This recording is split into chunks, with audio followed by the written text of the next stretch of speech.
আমরা হাঁটতে থাকি আর আমাদের পায়ে কাঁটা বিঁধে যায়, তখন মুখ দিয়ে আহ বেরিয়ে আসে, কান্না চলে আসে, আর অনেক সময় অভিশাপও বেরিয়ে আসে। কিন্তু আমরা কি কখনো এটা এইভাবে দেখেছি, এইভাবে ভেবেছি যে আমরা যে পথে চলেছি সেই পথে কাঁটা বিঁধেছে, নাকি আমরা সেই পথ নির্বাচন করেছি যাতে শুধুই কাঁটা রয়েছে? নাকি আমরা এভাবে ভেবে দেখেছি যে এই কাঁটা আমাদের কষ্ট দিতে এসেছে, নাকি এটা আমরাই বিছিয়ে রেখেছিলাম? সাবধান থাকা উচিত ছিল, কারণ কাঁটা বিঁধলে যন্ত্রণা হবে, চিৎকার করে ফেলতে পারি, মুখ থেকে অভিশাপও বেরিয়ে আসতে পারে। কিন্তু এই অভিশাপ শুধুমাত্র আমাদের তরফ থেকে অভিশাপ হয়, সামনের ব্যক্তিটির ওপরও নির্ভর করে।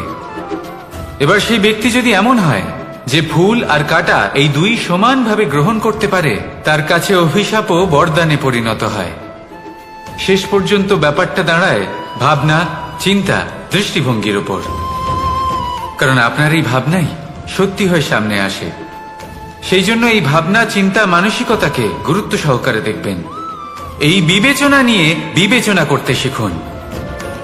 আমার কথার অর্থ হলো যে জীবনে যখন এরকম কিছু একটা ঘটবে তখন ভেবে দেখুন যে এরকম কেন হলো। আপনি কি এমন কোনো কর্ম করেছিলেন যার কর্মফল এটা? এমন কোনো কাজ যা অনুচিত ছিল, অসত্য ছিল, যা অভদ্রতার কারণ ছিল? ভেবে দেখা প্রয়োজন। দেখুন, ইচ্ছে হলো আপনার যে আপনি কি করতে চান, ভাবনা আপনার, সত্য আপনার, জীবন আপনার, সিদ্ধান্ত আপনার। আসুন আর আমার সাথে ভালোবেসে বলুন, রাধা রাধা।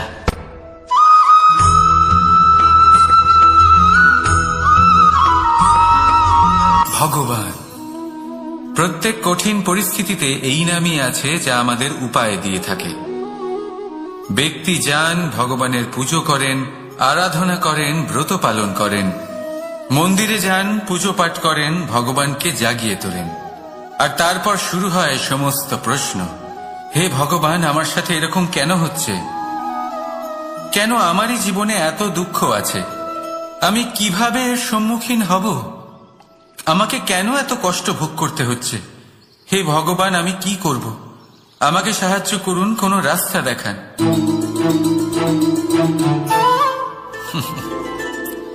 চলুন আমি আপনাকে একটা প্রশ্ন করি।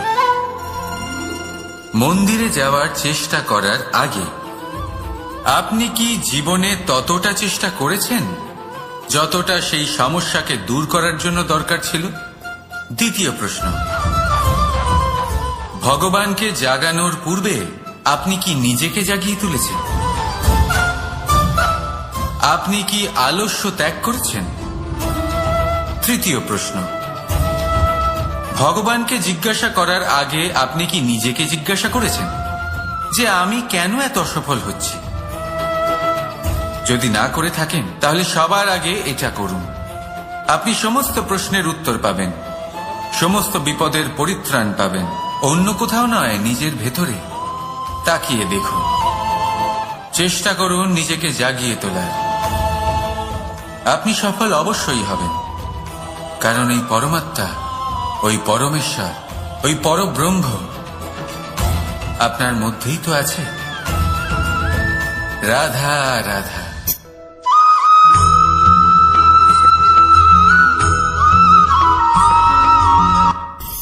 দৃষ্টি আর দৃষ্টিভঙ্গি, এই সমগ্র লীলা হলো এই দুইয়ের। বিচিত্র হতে পারে, কিন্তু এটাই সত্যি। এবার আপনাকে একটা উদাহরণ দিয়ে বোঝাই। অনেক সময় আপনি কোনো ব্যক্তিকে এটা বলতে শুনবেন যে আমি আমার নিজের উপরে গর্ব করি, আমি নিজেকে নিয়ে গর্ব করি, আমি খুব ভালোভাবে আমার মা বাবার সেবা করি, ওনাদের আমি সবসময় সুখী রাখি, ওনাদের আমি একটা বাড়ি দিয়েছি, সকল সুখ সুবিধা দিয়েছি, ওনাদের জীবনে প্রত্যেক জিনিস দিয়েছি আর দেব যা তাদের প্রয়োজন। এবার আমাকে বলুন যে আপনি কে হন? আপনি হলেন সেই বীজ যা আপনার মাতা পিতা রোপণ করেছেন।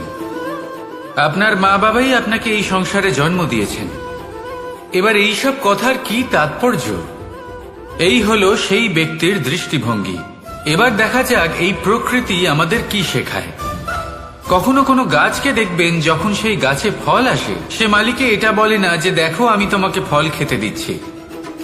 সেই বৃক্ষ এটা বলে না যে দেখো আমি তোমায় আহার করতে দিচ্ছি, কারণ ও জানে যে এটা হলো সেই মালির পরিশ্রম, এটা হলো তারই কর্মের ফল, আর এটা তারই পাওয়া উচিত। সে বলে যে তোমার জিনিস তোমাকেই অর্পণ করলাম, এ আমার জিনিস নয়। ও জানে সেই মালির গুরুত্ব আসলে কি, এটা হলো তার দৃষ্টিভঙ্গি। সেই জন্য আপনি জীবনে কোন ব্যক্তির মধ্যে, কোন পশু পাখির মধ্যে, কোন প্রাণীর মধ্যে, কোন পরিস্থিতিতে, কোন আবেগের মুহূর্তে কি দেখতে পাচ্ছেন, সেটা আপনার দৃষ্টিভঙ্গির উপরে নির্ভর করছে। তাই নিজের মনে ধনাত্মক ভাব জাগ্রত করুন, শুভ চিন্তা নিয়ে আসুন। এই ভাবনাই সত্য হয়ে সামনে আসবে। এই দৃষ্টিভঙ্গি এমন হয়ে যাবে যে আপনার জীবনে সবকিছুই শুভ হবে। তাহলে আসুন আর আমার সাথে ভালোবেসে বলুন, রাধা রাধা।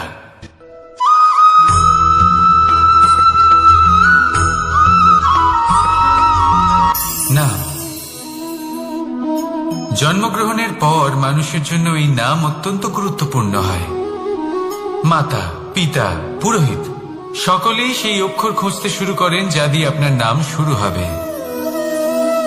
কিন্তু নাম আর রাশি এক হয়ে গেলেই কি সব কিছু ঠিক হয়ে যায়?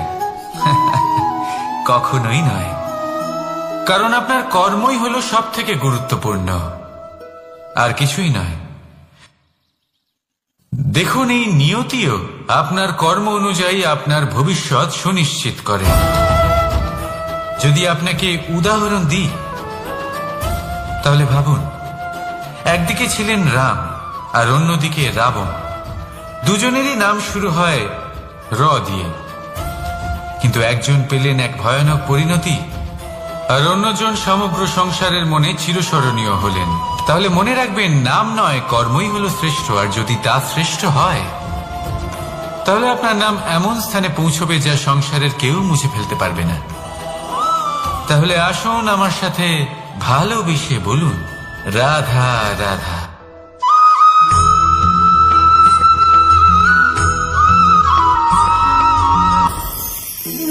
সময়। এই সময় আসলে কি? এই সময় একটা সরল রেখা তো কখনোই নয়। সময় হলো একটা চক্র, যেখানে এর আদি সেখানেই হলো এর অন্ত, আর যেখানে তা শেষ হয় সেখান থেকেই তার শুরু হয়। এই সময় একটা অত্যন্ত বিচিত্র চিন্তা, বিচিত্র ভাবনা, এ একটা বিচিত্র বস্তু যা কেউ বুঝতে পারেন না। এই সময়ের লীলা, এর কোনো প্রমাণ নেই, কোনো জ্ঞান নেই, কোনো পরিমাপ নেই। শুধু এটুকু আমরা জানতে পারি, যেখানে শেষ হবে সেখান থেকে একটা নতুন সূচনাও হবে। যা আজ আপনার কাছে আছে, কাল অন্য কারোর কাছে যাবে, তারপরে তার কাছ থেকেও অন্য কারোর কাছে যাবে, তারপরে তার থেকেও ছিনিয়ে নেওয়া হবে। এই নিয়তির একজনের কাছ থেকে অন্যজনের কাছে আদান প্রদানের এই সময় হলো আপনার সময়। এই সময়ের সদ্ব্যবহার করুন, এই সময়কে বাঁচুন। আপনাকে শুধু এটাই সুনিশ্চিত করতে হবে যে আপনি কোন পক্ষে আছেন। আর সত্যি বলতে কি, আপনার জীবনের পরিণাম নির্ভর করে আপনার নির্বাচনের ওপর। আপনি কোন পক্ষ নির্বাচন করছেন। তাহলে মনে রাখবেন, জীবনে সেই পক্ষই নির্বাচন করবেন যা চয়ন করার পরে আপনি সুখ অনুভব করবেন, আপনি সন্তোষ লাভ করবেন, প্রসন্নতা লাভ করবেন। আর আমি এটাই সুনিশ্চিত করব যে এই পক্ষ যেন শান্তির পক্ষ হয়, এই পক্ষই যেন প্রেমের পক্ষ হয়। তাহলে চিন্তা করবেন না, আর আসুন আমার সাথে ভালোবেসে বলুন, রাধা রাধা।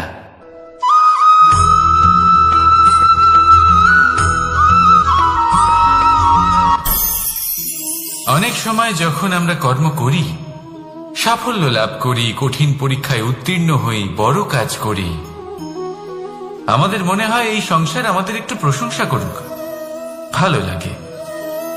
অনেকবার মনে হয় এটা হলো আমাদের কর্মের ফলই বটে, আমরা আনন্দ পাই। কিন্তু যখন আমরা এই প্রশংসা পাই না, তখন কি হয়? আমরা দুঃখী হয়ে যাই, ভেঙে পড়ি। মনে হয় যেন আমার জন্য কেউ চিন্তাই করে না। এমন মনে হয় যেন আমাদের আনন্দে অন্য কেউ আনন্দই পায় না। অনেক রকম ভাবনা আসে। কিন্তু আমি আপনাকে একটা প্রশ্ন করতে চাই, আপনি যে কাজই করেন না কেন, যে কর্মই করেন না কেন, তা কি শুধুমাত্র প্রশংসার জন্য করেন? যদি এরকম হয়ে থাকে তাহলে সেই ভাবনা এক্ষুনি ত্যাগ করুন, কারণ এই প্রকৃতি আমাদের অন্য শিক্ষা দেয়।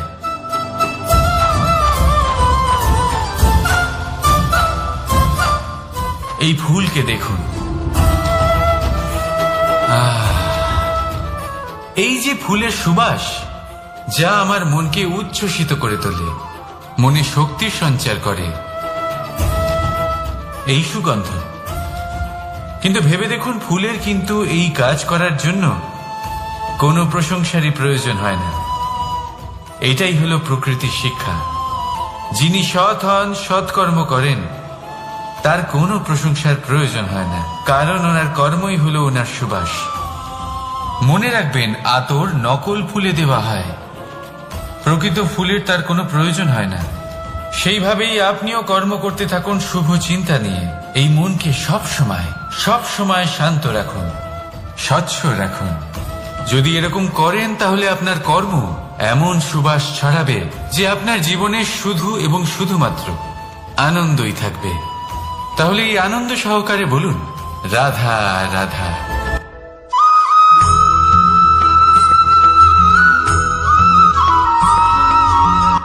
কর্ম এবং ফল দেখতে গেলে এই সমস্ত ব্রহ্মাণ্ড এই দুইয়ের মাঝেই স্থির হয়ে আছে।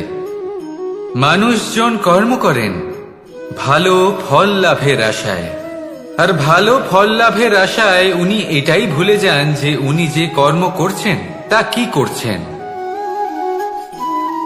আমি বলেছিলাম কর্ম করুন ফলের চিন্তা না করে, কিন্তু কি কর্ম করছেন সেই বিষয়ে ভাবাটাও অত্যন্ত আবশ্যক। নয়তো অনেক সময় আমরা এমন কর্ম করে ফেলি যা না চাইতেও বিষে পরিণত হয়, যা হয়েছে দুঃশাসনের সাথে, দুর্যোধনের সাথে, গুরু দ্রোণের সাথে। একজনের মানসিকতা উচিত ছিল না, একজনের বিবেক উচিত ছিল না, আরেকজন যে পক্ষ নির্বাচন করেছিলেন সেই পক্ষ উচিত ছিল না। আর যা কিছু ওনাদের সাথে হলো, আপনার আমাদের সকলের সাথে তা হতে পারে। আমি বলেছিলাম কর্ম করুন, ফলের চিন্তা করবেন না, কিন্তু এই কর্মের বিষয়ে বিচার করে দেখাটাও ততটাই আবশ্যক। দেখুন, কর্ম করার উচিত প্রক্রিয়া ফলের চিন্তা না করা, কিন্তু যদি আপনার কর্ম শুভ হয় তাহলে তার ফলও নিয়তি আপনাকেই দেবে। সর্বদা কর্ম করার সময় এটা ভাবুন যে আপনার এই কর্ম এই সংসারকে, এই সমাজকে, আপনার পরিবারকে, আপনার আশেপাশের মানুষজনকে কোন দিশায় নিয়ে যাবে। যদি এটা সবার জন্য মঙ্গলময় হয় তাহলে কর্ম করতে থাকুন। আর হ্যাঁ, নিশ্চিত রূপে ফলের চিন্তা করবেন না। আসুন আমার সাথে ভালোবেসে বলুন, রাধা রাধা।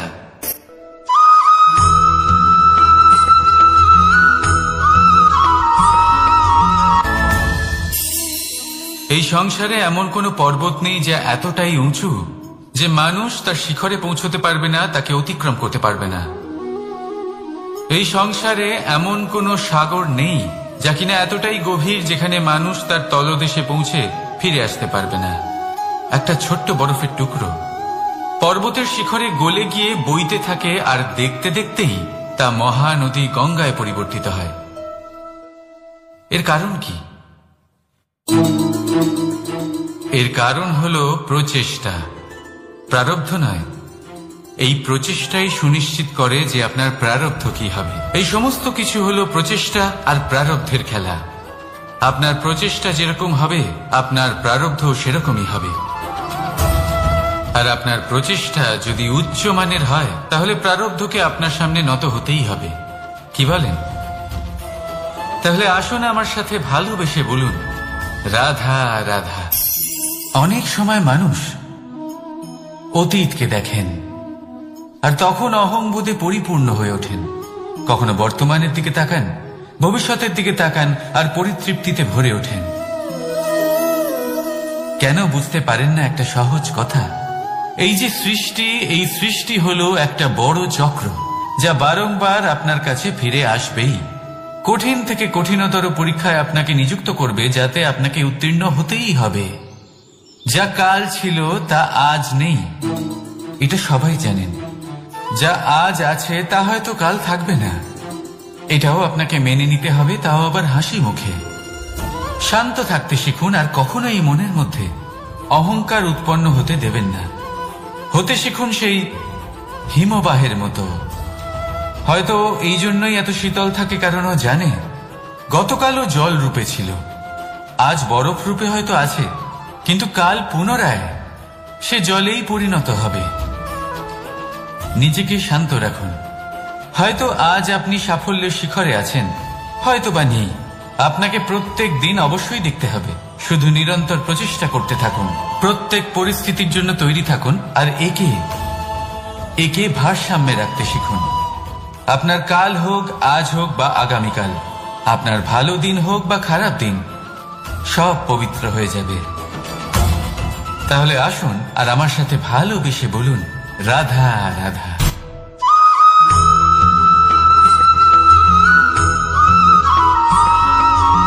প্রতিশোধ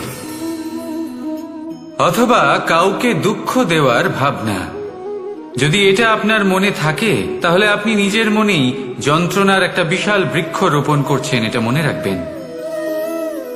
কারণ কাউকে দুঃখ দেবার এই ভাবনা, এটা হলো সেই বীজ যা আপনার মনেই পতিত হবে, আপনার মনেই অঙ্কুরিত হবে, আর আপনার মনেই একটা বিশাল বৃক্ষরূপে বেড়ে উঠবে।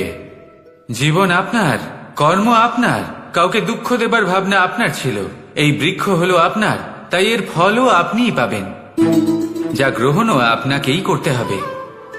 মনে রাখবেন, যে মানুষ এটা ভাবে যে আমি ওকে দুঃখ দেব, ওকে কষ্ট দিতে চাই আমি, সেই মানুষই দুঃখ আর কষ্ট পেয়ে থাকে। যদি সেই জায়গায় আপনি এটা ভাবেন যে আমি কাউকে সুখী করে তুলতে চাই, কাউকে সুখ প্রদান করতে চাই, তাহলে তারও বীজ আপনার মনেই রোপণ হবে, বৃক্ষে পরিণত হবে, যার ফলও আপনিই পাবেন। এখানে বিষয়টা হলো শুধু মানসিকতার চিন্তা, যা সত্য হয়ে আপনার সামনে আসে। তাহলে এই মানসিকতা শুভ করুন, সবার জন্য মঙ্গল কামনা করুন। অন্যের মনে আপনার জন্য ভালো চিন্তা থাকুক বা না থাকুক, আপনি সবার জন্য শুভ চিন্তা করে কর্ম করতে থাকুন, তাহলে আপনার সাথেও ভালোই হবে। তাহলে আসুন আর আমার সাথে ভালোবেসে বলুন, রাধা রাধা।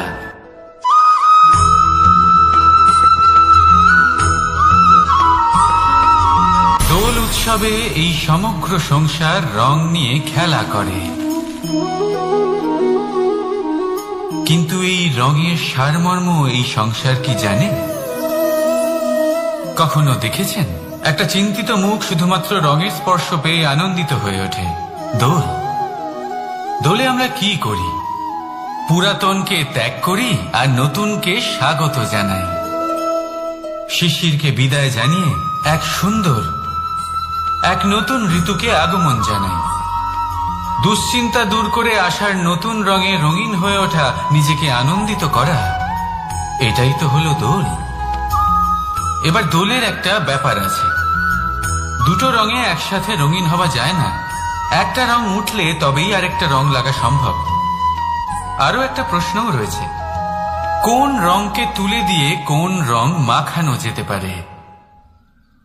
যদি আপনাকে উদাহরণ দিই, লোভের এই রং, তা যতক্ষণ লেগে থাকবে আনন্দের রং লাগতে পারবে না, যা হয়েছিল দ্বারকাবাসী এবং সামন্তক মণির মধ্যে।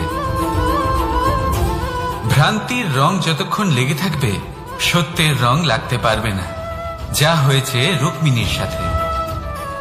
আর হিংসার এই রং যতক্ষণ লেগে থাকবে প্রেমের রং ততক্ষণ লাগতেই পারবে না, যা হয় আপনার আমার সবার সাথে। তাহলে আসুন একসাথে মিলে দোল পালন করি এবং সবকিছুর উপরে বিজয় লাভ করি।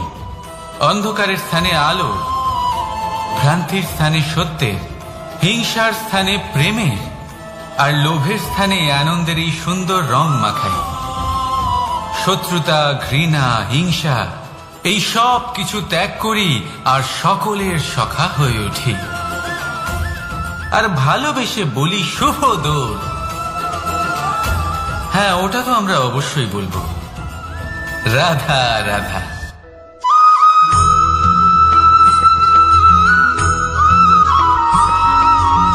কখনো কখনো মানুষ মনে করেন যে সে নিজেই সব থেকে বেশি শক্তিশালী, তিনি হলেন জ্ঞানী। দেখুন, এটা ভালো ব্যাপার যে আপনার মধ্যে শক্তি আছে, জ্ঞান আছে, আর এটা শুধু আপনার জন্য নয়, এই সমস্ত সমাজের জন্য, দেশের জন্য, সমগ্র পৃথিবীর জন্য অত্যন্ত আবশ্যক। কিন্তু এই কথাটাও বোঝা অত্যন্ত আবশ্যক যে এই জ্ঞান যেন কখনো অহংকার না হয়ে ওঠে। যখন মানুষের মধ্যে জ্ঞান থাকে তখন সে রাম হয়ে ওঠে। রাম, যিনি সমুদ্রের বুকে সেতু বানিয়েছিলেন, বানর সেনার দ্বারা রাক্ষস রাজকে পরাজিত করেছিলেন, আর চিরকালের জন্য সবার কাছে আদর্শ হয়ে উঠেছিলেন। আর যদি মানুষের মনে অহংকার জন্মায় তাহলে সে রাবণ হয়ে ওঠে। দেশে বিদেশে যতই খ্যাতি থাকুক না কেন, সে রাক্ষস হয়ে ওঠে, নিজের সাথে সাথে সমস্ত কুলের বিনাশ করে বসে। এবার জ্ঞান নাকি অহংকার, আপনার কি চাই সেই সিদ্ধান্ত আপনার, আর আপনার এই সিদ্ধান্তই নিশ্চিত করবে যে আপনার কর্ম কি হবে, আর আপনার এই কর্মই নিশ্চিত করে দেবে আপনার প্রারব্ধ কি হবে। তাহলে শুভ কর্ম করুন আর আমার সাথে ভালোবেসে বলুন, রাধা রাধা।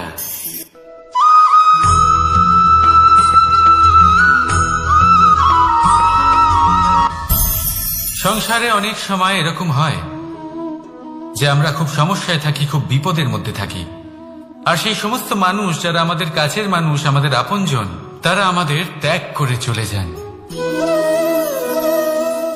আমরা এই সময় দুঃখ পাই, নিরাশ হয়ে পড়ি এবং একা একাই সেই সমস্যাকেও কাটিয়ে উঠি। এবার পরিস্থিতি যেমন খুশি হোক না কেন, সেই সব মানুষ যারা এমন সময় আপনাকে ত্যাগ করেছেন, তাদের প্রতি ক্রুদ্ধ হওয়া, অভিমান করা, এটা অনুচিত। আমি বলবো তাদের প্রতি কৃতজ্ঞ থাকুন। আমি বলবো তাদের ধন্যবাদ জানান যে তারা এমন সময় আপনার সঙ্গ ত্যাগ করেছেন যখন আপনার তাদের সব থেকে বেশি প্রয়োজন ছিল।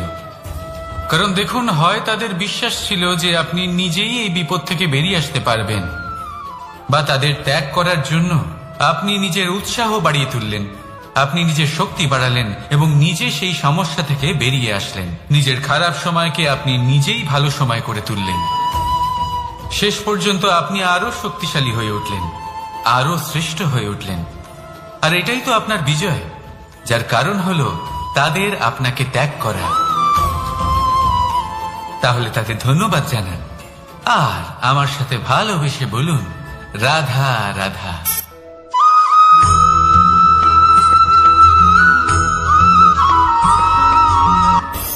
সুখ আর অভিজ্ঞতা, এই দুই জীবনে একসাথে কখনোই আসে না। মনে রাখবেন, যেখানে সুখ থাকে সেখানে অভিজ্ঞতা থাকে না। আর যখন এই সুখ আমাদের জীবন থেকে দূরে চলে যায়, তখন আমাদের জীবনে আসে এই অভিজ্ঞতা। পরমাত্মা, প্রকৃতি, নিয়তি এই অভিজ্ঞতাকে আমাদের জীবনে পাঠান যাতে আমরা একটা অত্যন্ত গুরুত্বপূর্ণ শিক্ষা, একটা জ্ঞান প্রাপ্ত করতে পারি। এই অভিজ্ঞতা আমাদের শেখায় যে অতীতে এমন কি হয়েছিল যা আমাদের করা উচিত হয়নি। আমাদের শেখায় ভবিষ্যতে এমন কি আছে যা আমাদের করা উচিত আর কি করা উচিত নয়। দেখতে গেলে এই অভিজ্ঞতা আমাদের সেই শিক্ষা দেয় যার জন্য আমরা সুখের দিকে উচিতভাবে অগ্রসর হতে পারি। সেই জন্য জীবনে যখনই দুঃখ আসবে, দুঃখের এই সময় আসবে, তখন হতাশ হবেন না। বোঝার চেষ্টা করুন এই পরিস্থিতি কেন এসেছে, কি শিক্ষা দিতে এসেছে। যদি আপনি সেই জ্ঞান লাভ করেন, সুখের পথে অগ্রসর হন, তাও উচিত রূপে, তাহলে এই অভিজ্ঞতার উদ্দেশ্য পূরণ হয়ে যায়। তাহলে আসুন আর আমার সাথে ভালোবেসে বলুন, রাধা রাধা।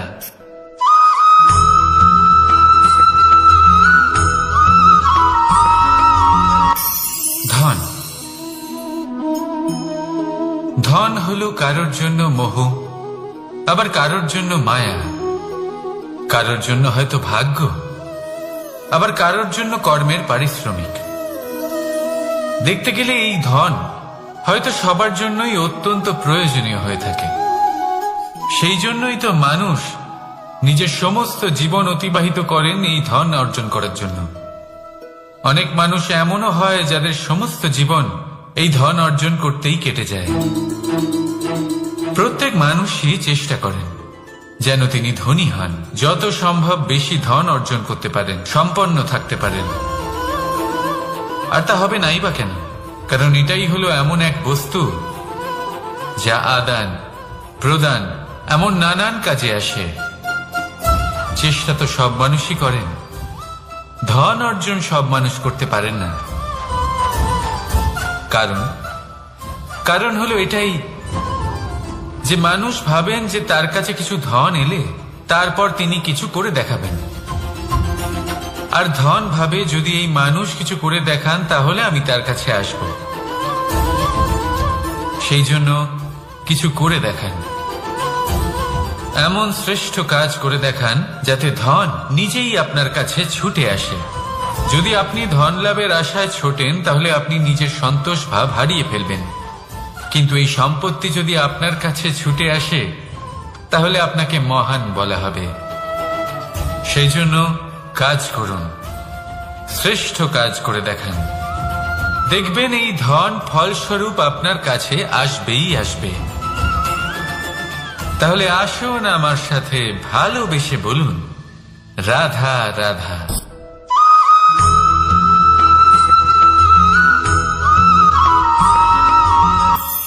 আজকাল আপনি দেখে থাকবেন যে মা বাবা শুধুমাত্র সন্তানকে ভালোবাসেন তা নয়, তাদের মোহেও জড়িয়ে পড়েন। বিদ্যালয়ে যখন পাঠান তখন সমস্ত সুযোগ সুবিধা দিয়েই পাঠান, চেষ্টা করেন যে সবসময় যেন সন্তান তাদের চোখের সামনেই থাকে। কিন্তু ভুলে যান এক অত্যন্ত গুরুত্বপূর্ণ কথা, যে সন্তানকে এক নতুন দৃষ্টিভঙ্গি দেওয়াই হলো ওনাদের কর্তব্য। সেই জন্য পুরাতনকালে শিষ্যদের গুরুকুলে পাঠানো হতো, বাড়ির থেকে দূরে।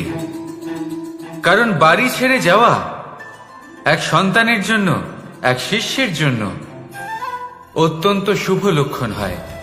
যখন সে বাড়ির থেকে দূরে, গৃহস্থের থেকে দূরে থাকবে, তখন এই সংসারকে সে এক নতুন দৃষ্টিভঙ্গি দিয়ে দেখবে, পরখ করবে, বুঝতে পারবে, আর সবকিছু নিজে থেকেই শিখে যাবে কখন আক্রমণ করতে হয়, কখন পিছু হটতে হয়, কিভাবে এই সংসারের সম্মুখীন হতে হয়। আর এটা আপনার দৃষ্টি ওকে শেখাতে পারবে না, ওর অভিজ্ঞতা ওকে শেখাতে পারবে।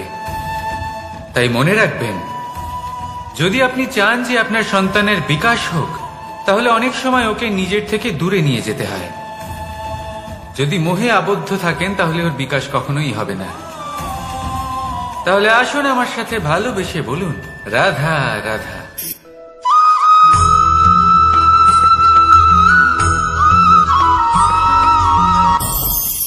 আমাদের মনে সবসময় একটা প্রশ্ন এসেই থাকে, এই জীবন যা কিনা ঈশ্বর আমাদের দিয়েছেন, একটা জীবন। ঈশ্বর এক আত্মা দিয়েছেন পৃথিবীতে বাঁচার জন্য। যতদূর আমরা জানি আমাদের কাছে একটাই জীবন রয়েছে। আমরা ভাবি এই জীবন গুছিয়ে কিভাবে রাখা যায়। প্রত্যেক মানুষ ভাবেন যে আমি কি করি যাতে এই জীবনকে গুছিয়ে রাখা যায়, কিরকম কর্ম করব, কিরকম পুণ্য করব, কি ধরনের শাস্ত্র পড়ব যাতে আমি সেই জ্ঞান অর্জন করি যাতে জীবনটা সুন্দর করে তুলতে পারি। আমাদের সমগ্র জীবন কেটে যায় এই প্রশ্নের উত্তর খুঁজতে, সেই শাস্ত্র অধ্যয়ন করতে। এমন অনেক মানুষ তাও বুঝতে পারেন না। আসুন আজ আমি আপনাকে একটা সহজ কথা বলি, যার দ্বারা আপনি নিজের জীবন সুন্দর করবেন। জীবন, জিহ্বা, এদের দুজনেরই হলো একটাই রাশি। জিহ্বা অর্থাৎ আপনার কথা, এই কথাকে সংযত রাখুন, একে সুন্দর করে তুলুন, মধুর কথা বলুন, যতটা সম্ভব একে নিয়ন্ত্রণে রাখুন, আপনার জীবন সুন্দর হয়ে উঠবে। কারণ এই শব্দ হয় অত্যন্ত শক্তিশালী। এটা হলো এমন এক বন্ধন যা আপনার সামনের মানুষকে আপনার ব্যক্তিত্বের সাথে জুড়ে দিতে পারে। তাই এই শব্দ সংযত রাখুন, একে সুন্দর করে তুলুন। আপনার জীবন আপনা থেকেই সুন্দর হয়ে উঠবে। আর আসুন, এই মধুর সুন্দর অনুভূতি দিয়ে বলুন, রাধা রাধা।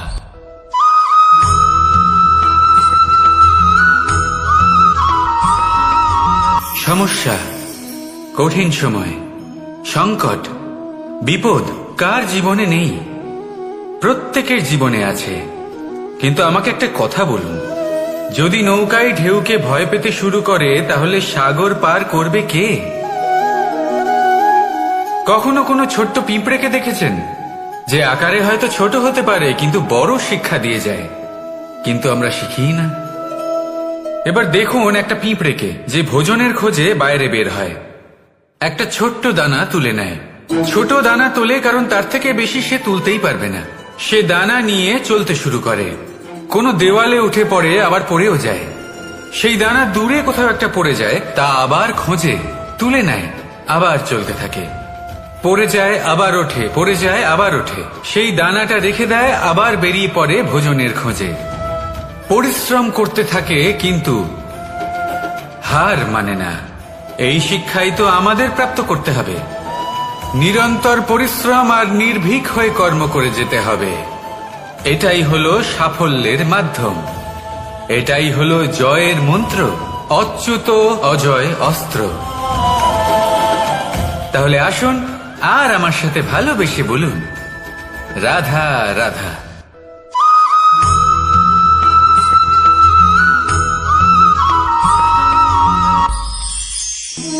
জীবন, এই জীবন আসলে কি?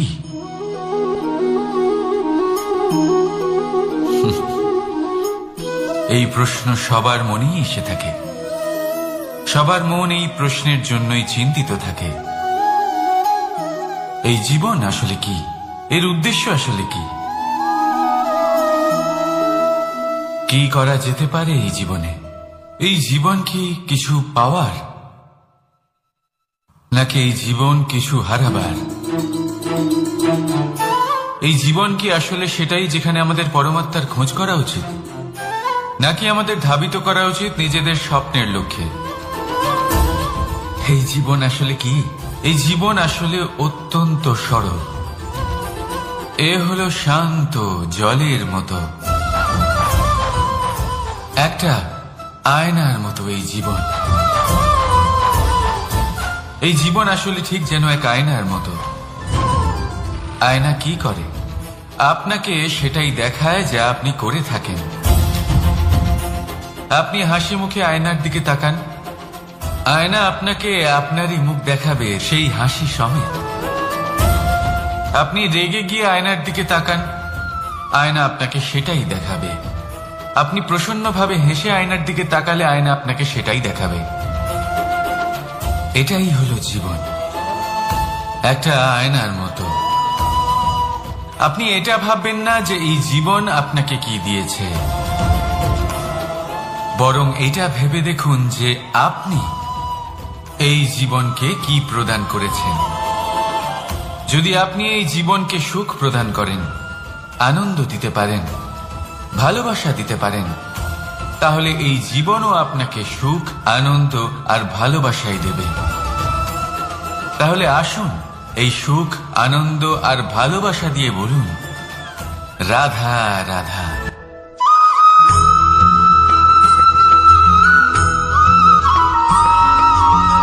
পরিবর্তন এই সংসারের শাশ্বত নিয়ম। কোন রাজা নেই যিনি চিরকাল রাজা থাকেন, কোন ধনী ব্যক্তি নেই যিনি চিরকাল ধনী থাকবেন। এই সংসারে সূর্যের স্থান নেওয়ার জন্য চন্দ্রিমার আগমন ঘটে। কোন স্থান যাকে পতিত বলা হয়েছিল সেখানে মহল তৈরি হয়েছে। কোন স্থান যাকে আজ মলিন বলা হয়েছে কাল সেখানে মন্দির স্থাপন হতে পারে। কোনো ঋতু চিরকালের জন্য থাকে না, কখনো সময় চিরকাল একরকম থাকে না।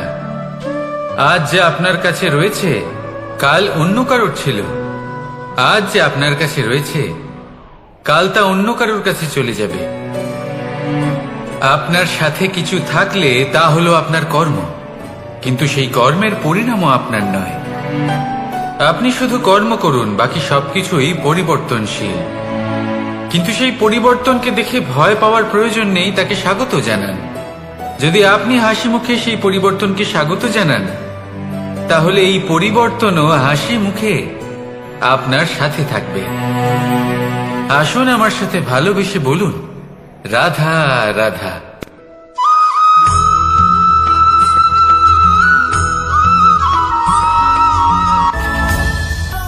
ধরিত্রীর বুকে গজিয়ে ওঠা এই দুব্য ঘাস দেখেছেন? দুব্য ঘাস, যা আমাদের পাকে শীতল রাখে। এতে যদি বসেন তাহলে মনে হবে নরম কোথাও বসে আছেন। এত ছোট হলেও কিন্তু এর মধ্যে গুণ আছে অনেকগুলি, আর যতটা ছোট এটা ততটাই বড় শিক্ষক। কিভাবে? ভাবো, পাতা ঝরার মরশুমের পরে সমস্ত পাতা একত্রিত হয়ে থাকে। একটা ছোট ফুলকি সবাইকে জ্বালিয়ে দিতে পারে, সমস্ত পাতা পুড়ে ছাই হয়ে যায়। কিন্তু এই ঘাসের কিছুই হয় না, সে যেমন ছিল তেমনই থাকে। কারণ কি হতে পারে? প্রথম কারণ, এরা ছোট হয়। দ্বিতীয় কারণ, এরা বিনম্র হয়, বড়ই সহজে দমে যায় এরা। তৃতীয় কারণ, এদের মধ্যে নমনীয়তা থাকে। আপনিও নিজেকে এরকমই বানিয়ে ফেলুন। কখনো নিজেই নিজেকে কারোর থেকে বড় মনে করবেন না। নিজের এই মনকে বিনম্র রাখুন। এবং সব থেকে বড় কথা, নিজের এই মনে সহানুভূতি, প্রেম আর বিশ্বাসের নমনীয়তা বজায় রাখবেন। যদি এরকম করতে পারেন তাহলে জীবন সবসময় সুখে কাটবে। রাধা রাধা।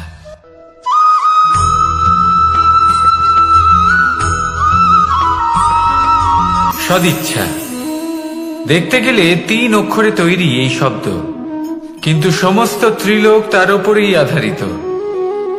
আপনি এই সংসারে এসেছেন, তখন অবশ্যই শ্বাস নেবেন, কিন্তু তার বদলে আপনাকে কিছু তো দিতেই হবে। আপনার উপর নির্ভর করছে আপনি কি দেবেন। কি দেবেন এই সংসারকে, এই সমাজকে, নিজের পরিবারকে, আর তার বদলে কি নেবেন? যশ নাকি অপযশ? দেখুন, এক ছিল রাবণ, যে কিনা সমুদ্র পার করল সীতাকে অপহরণ করার জন্য, আর এক ছিলেন রামচন্দ্র, যিনি সমুদ্র পার করেছিলেন, সেতু বানিয়ে গিয়েছিলেন সীতাকে ফিরিয়ে নিয়ে আসার জন্য। দুজনেই সমুদ্র পার করেছিলেন, শুধু পার্থক্য ছিল সদিচ্ছাকে বোঝার, লক্ষ্যের। অনেক মানুষের যাত্রা একরকম হতেই পারে, কিন্তু আনন্দ তখনই লাভ করবেন যখন লক্ষ্য শুভ হবে, মহান হবে। এই লক্ষ্য দিয়ে এই সংসারের কল্যাণ হবে এবং মানুষের সম্মান হবে। যদি আপনার সংকল্প উচিত হয়, তাহলে আপনার লক্ষ্য উচিতই হবে, নয়তো শুধুমাত্র বিনাশ হবে। আর উচিত এটাই হবে যে বিনাশের হাত থেকে যেন নিজেকে বাঁচানো যায়, কি বলেন? তাই জীবনে যে লক্ষ্য স্থির করছেন, মনে রাখবেন তা যেন শুভ লক্ষ্য হয়। যদি এরকম হয়, তাহলে আপনার যাত্রা, আপনার জীবন দুটোই শুভময় হবে। আসুন আর আমার সাথে ভালোবেসে বলুন, রাধা রাধা।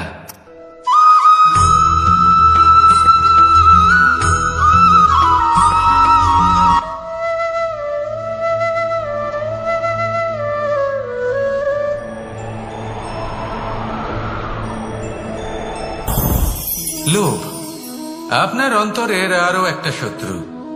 দেখতে গেলে এটা একটা শব্দ, একটা সংস্কৃত শব্দ, লব ধাতু থেকে উৎপন্ন হয়েছে। এর অর্থ কিছু লাভ করা।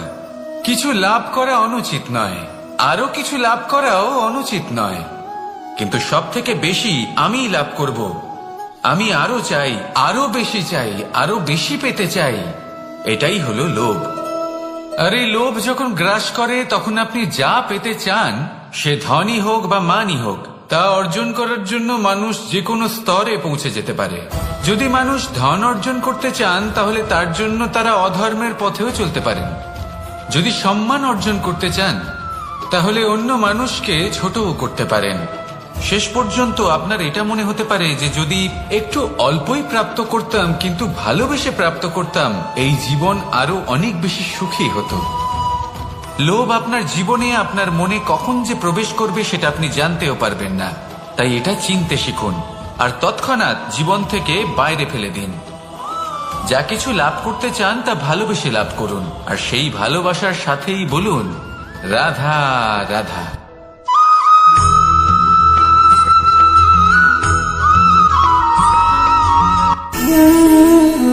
সঞ্চয়। মানুষের যখন থেকে বোধ বুদ্ধি হয় সঞ্চয় করতে আরম্ভ করে দেন। সঞ্চয় করতে থাকেন ভোজনের, সঞ্চয় অর্থের, সঞ্চয় শক্তির। নিজের জন্য করেন, নিজের পরিবারের জন্য করেন, নিজের স্ত্রীর জন্য করেন, সন্তানের জন্য করেন, সন্তানের সন্তানের জন্য সঞ্চয় করেন।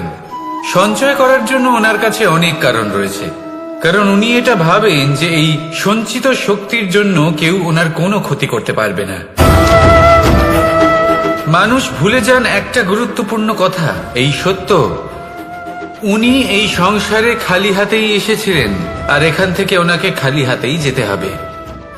যা এখানকার তা এখানেই থেকে যাবে। আর যদি কিছু ওনার সাথে যায় তা হলো ওনার কর্ম, আর কিচ্ছু নয়। তাই যদি কিছু অর্জন করতে চান তাহলে শুভ কর্ম অর্জন করুন, আত্মশক্তি অর্জন করুন, কারণ পরলোকে এটাই হবে আপনার সম্পত্তি। তাহলে কি এটা আপনি অর্জন করতে চান না? আসুন আর আমার সাথে ভালোবেসে বলুন রাধা রাধা।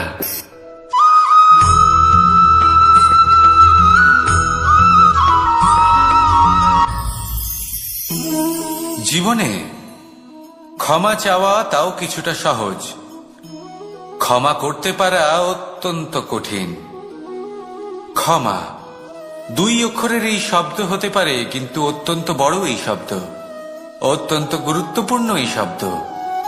কখনো কখনো অন্য কাউকে ক্ষমা করে দেওয়া তাও কিছুটা সহজ কাজ, কিন্তু নিজেকে ক্ষমা করতে পারা অত্যন্ত কঠিন হয়ে দাঁড়ায়। অতীতে যদি আমাদের এমন কোনো ভুল হয় যে কারণে আমরা নিজেকে ক্ষমা করতে পারি না, অনেক সময় এমন কিছু ভুল করে বসি যে বিষয় শুধু আমরাই জানি, কিন্তু আমরা নিজেকে ক্ষমাই করতে পারি না, আর আমাদের বিকাশ সেখানে স্তব্ধ হয়ে যায়। কারণ যদি আপনি ক্ষমা করতে না শেখেন, নিজেকে ক্ষমা যদি না করতে পারেন, তাহলে তা আপনার জীবনের সব থেকে বড় বাধা হয়ে দাঁড়াবে। সেই জন্য জীবনে অবশ্যই শিখুন যে কিভাবে নিজেকে ক্ষমা করতে হয়, আর শিখুন যে আগের করা ভুল আবার কি করে না করা যেতে পারে। এই মন হালকা হবে আর প্রসন্ন হয়ে বলবে রাধা রাধা।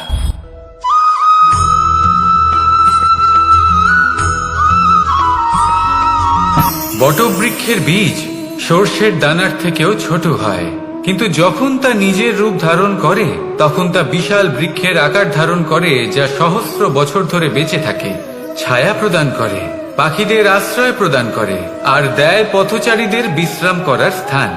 কেন? কারণ সেই ছোট বীজ তা মাটির ভেতরে গিয়ে নিজের খোলস ত্যাগ করে। অন্ধকারে থাকে সে, যতই আলো আসুক না কেন, যতই বর্ষা আসুক না কেন, সব সহ্য করে। আর তারপরে একটা চারা গাছ অঙ্কুরিত হয়, তারপর ধীর গতিতে একটা বিশাল বৃক্ষতে পরিণত হয়। দেখুন, জীবনে কঠিন সময় আসে, এই জন্য নয় যে আপনি হার মেনে নেবেন, এই জন্য আসে যাতে আপনি ভবিষ্যৎ নির্মাণের জন্য নিজেকে তৈরি করতে পারেন। যদি কঠিন সময়ে আপনি ওই বীজের মতো দৃঢ় হয়ে থাকতে পারেন, তাহলে আপনিও একদিন সেই বিশাল বৃক্ষের মতো নিজের অস্তিত্ব গড়ে তুলতে পারবেন, যা সহস্র বছর পর্যন্ত মনে রাখা হবে।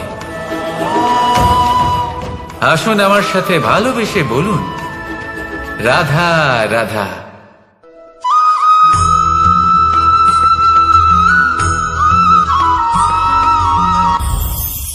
এই সংসারে যখনই কোনো সমস্যা আসে তখন আমরা আমাদের সব থেকে বড় সম্বলের কাছে আশ্রয় খুঁজি, তা হলো আমাদের বিশ্বাস। এবার প্রশ্ন হলো এটাই যে এই বিশ্বাস কার উপর করা যেতে পারে? পরিবারের ওপর, বন্ধুর ওপর, নাকি তাদের উপর বিশ্বাস করা উচিত যাদেরকে আমরা কখনো সঙ্গ দিয়েছি? দেখুন, এই সংসারে বিপদের সম্মুখীন হলে কে আপনাকে সাহায্য করবে সেটা নির্বাচন করা আপনার হাতে নেই। সেটা সেই সকল ব্যক্তির উপর নির্ভরশীল যে তারা আপনাকে সাহায্য করবে নাকি করবে না। অর্থাৎ যখনই কোনো বিপদ আসে সর্বপ্রথম তার সম্মুখীন আমাদের নিজেকেই হতে হয়, আর তার জন্য প্রস্তুত থাকা প্রয়োজনীয়। সেই শক্তি, সেই সাহস অর্জন করা প্রয়োজনীয়। দেখুন, যখনই অন্ধকার আসে তখন সবার আগে কে আপনাকে ত্যাগ করে চলে যায়? আপনার নিজেরই ছায়া। এই অন্ধকারের সম্মুখীন হতে হয় অন্তরের প্রদীপের দ্বারা, অন্তরের আত্মা দ্বারা। তবেই আপনি অন্ধকারের ওপর জয়লাভ করতে পারবেন। সেই জন্য যে বিপদই আসুক না কেন নিজেকে তার জন্য প্রস্তুত রাখা উচিত। সেই সাহস নিয়ে আসুন। এমন কোনো বিপদ নেই যা আপনাকে ভেঙে দিতে পারে। আসুন আমার সাথে ভালোবেসে বলুন, রাধা রাধা।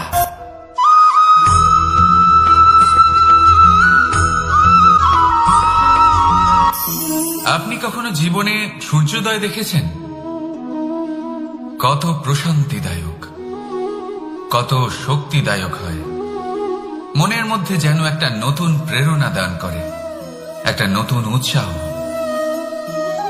কিন্তু যদি আপনি উঠতে দেরি করেন তাহলে আপনি এই সূর্যোদয় দেখতেই পাবেন না। ঠিক এরকমই হয় আমাদের জীবনেও। সুযোগ সূর্যোদয়ের মতো। যদি আপনি আপনার জীবনে দরকারের চেয়ে বেশি অপেক্ষা করেন এই সুযোগের সদ্ব্যবহার করতে, তাহলে এই সুযোগ আপনার অপেক্ষা কখনোই করবে না, তা চলে যাবে। সেই জন্য এদের সামনে রাখুন। সঠিক সময় আসলে এই সুযোগের সদ্ব্যবহার করুন। নিজের কর্মকে সম্পূর্ণরূপে সার্থক করুন। এটাকে এক মুহূর্তের মতো দেখুন। যদি এরকম করেন তাহলে জীবনও সূর্যোদয়ের মতোই হবে। এতে সন্তুষ্টি থাকবে, গৌরব থাকবে, আর থাকবে শান্তি। রাধা রাধা।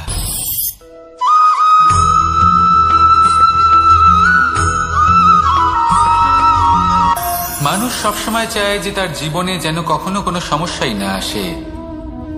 সে চায় তার জীবন যেন শুধুমাত্র শান্তি এবং সুখের দ্বারা পূর্ণ থাকে। কিন্তু এই চাহিদা অনুচিত কিছু নয়।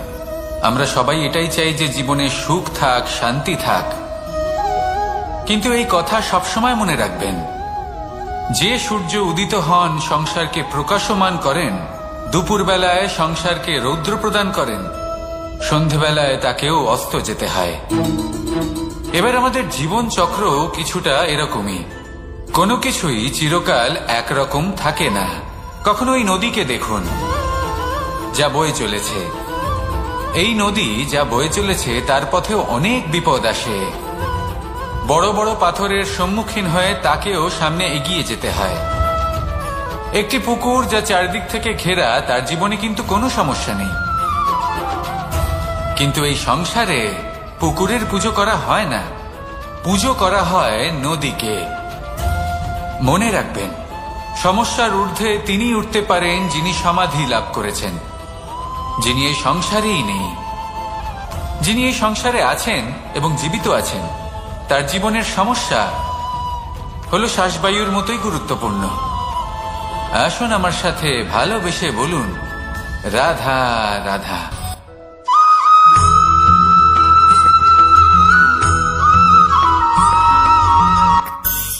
ধন, সম্পদ, ঐশ্বর্য, মানুষ হয় নিজের সৌভাগ্যের দ্বারা এগুলো লাভ করে থাকেন বা কর্মের দ্বারা। সৌভাগ্য আসলে কি? গ্রহের দশা যা প্রত্যেক মুহূর্তে বদলাতে থাকে। কর্মের মাধ্যমে যখন আপনি ধন অর্জন করেন তখন সেই ধন আপনার আগামী প্রজন্ম লাভ করে। সেটা হয় সে ভোগ করে বা তার জন্য তার ভোগান্তি হয়। আর এটা নির্ভর করছে আপনার কর্মের ওপরে।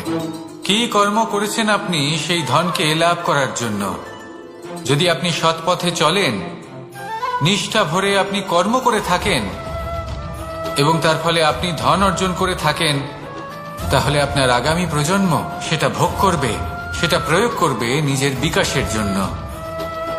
কিন্তু যদি আপনি কুকর্ম করে থাকেন, কোন রকম ছলনা করে থাকেন এই ধন লাভ করার জন্য, তাহলে 100% আপনার আগামী প্রজন্মকে এর জন্য ভুগতেই হবে। তাহলে আপনি কি চাইবেন, যে আপনার আগামী প্রজন্ম সুখ ভোগ করবে নাকি আপনার কুকর্মের পরিণাম ভোগ করবে? নির্বাচন আপনারই। আসুন আমার সাথে ভালোবেসে বলুন, রাধা রাধা।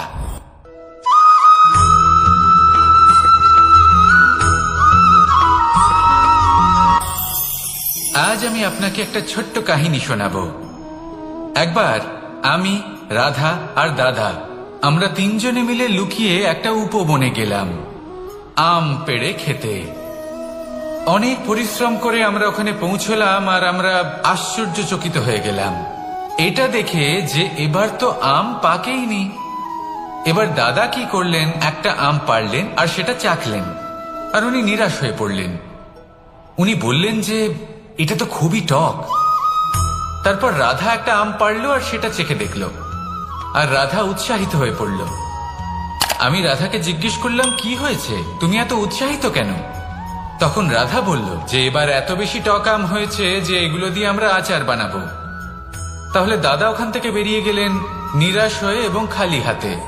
রাধাও ওখান থেকে বেরিয়ে গেল কিন্তু উৎসাহিত হয়ে, আর অনেকগুলো কাঁচা আম সাথে নিয়ে। এর থেকে আমরা কি শিক্ষা পেতে পারি? যে প্রত্যেকটা স্থানে এমন কিছু রয়েছে যেখান থেকে আমরা কিছু একটা শিক্ষা লাভ করতে পারি, যা আমাদেরকে বিকাশের পথে নিয়ে যেতে পারে। এই শিক্ষা প্রত্যেক স্থানে আছে। সবকিছু আমাদের দৃষ্টিভঙ্গির উপর নির্ভর করছে। যখনই আমাদের জীবনে, আমাদের সম্পর্কে কোনো সমস্যা, কোনো বিপদ আসে, তখন বেশিরভাগ মানুষ সেই বিষয় নিয়ে দুঃখী হয়ে পড়েন। আর কিছু মানুষ এমনও থাকেন যারা শেষ পর্যন্ত তার সমাধান করেন, বিপদকে পরাজিত করেন, সম্পর্কগুলিকে আবার জুড়ে দেন। যদি আপনি সুখের খোঁজ করেন তাহলে আপনি সুখ অবশ্যই পাবেন, প্রসন্নতা অবশ্যই পাবেন। যদি আপনি দুঃখ খোঁজেন তাহলে দুঃখ অবশ্যই পাবেন। এবার আপনি কি খুঁজতে চান, সেই চয়ন আপনারই। আসুন আর আমার সাথে ভালোবেসে বলুন, রাধা রাধা।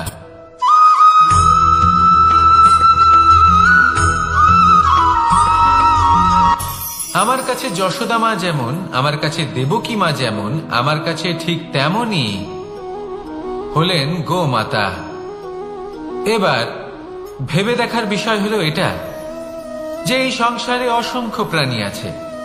একজন গাইকে একজন মায়ের মর্যাদা কেন দেওয়া হয়? তাহলে এর অনেকগুলো কারণ আছে। এই গাই অর্থাৎ গোমাতা, এনারা হলেন অত্যন্ত শান্ত, শান্তি প্রিয়, কখনো কারোর কোনো ক্ষতি করতেই পারেন না। গোমাতা যে দুধ নিজের বাছুরকে পান করান সেই দুধই আমাদেরও দেন। সেই দুধ পান করে আমরা শক্তি লাভ করি।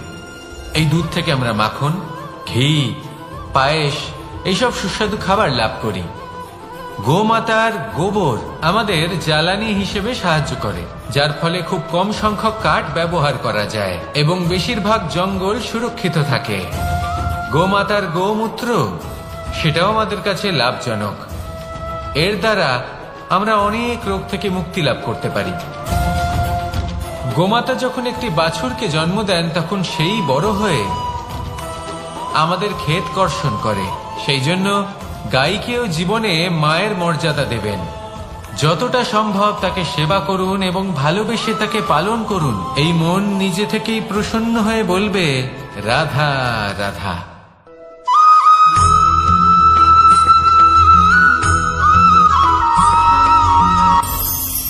কখনো কোনো প্রজাপতিকে উড়তে দেখেছেন? কি সুন্দর উড়ে বেড়ায় সে, এক ফুল থেকে অন্য ফুলে, এক পাতা থেকে অন্য পাতার উপর। কিন্তু সে কিভাবে উড়তে শেখে কখনো ভেবেছেন? জন্ম থেকেই কিন্তু প্রজাপতির ডানা থাকে না।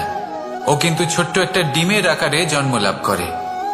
তারপর সেই ডিমটি ভেঙে একটি কীট বাইরে আসে। আস্তে আস্তে সে বড় হয়, ওর শক্তি বৃদ্ধি পায়। তারপর সে সেই কীট দশা ত্যাগ করে নিজের ডানাগুলি মেলে। এই প্রক্রিয়া তার কাছে সরল নয়, অত্যন্ত যন্ত্রণাদায়ক প্রক্রিয়া, কিন্তু সে সেই যন্ত্রণা মেনে নেয়। আর তারপর আস্তে আস্তে সে উড়তে শেখে। শুধুমাত্র আকাশে উড়ে বেড়ায় তা নয়, আমাদের মনের মাঝে উড়ে বেড়ায়। এবার এই ডিম থেকে প্রজাপতি হয়ে ওঠার যে যাত্রা, এটা যতটা কঠিন, ততটাই কঠিন হয় এই সংসারে শ্রেষ্ঠ কর্ম করা, ততটাই কঠিন হয় এই সংসারে মহান হয়ে ওঠা। সেজন্য প্রয়োজনীয় প্রচেষ্টা এবং সময়। নিরন্তর প্রচেষ্টা করতে থাকুন, পর্যাপ্ত সময় নিন, এবং আপনি নিজেকে এই আকাশে উড়ন্ত অবস্থায় পাবেন। আসুন আমার সাথে ভালোবেসে বলুন, রাধা রাধা।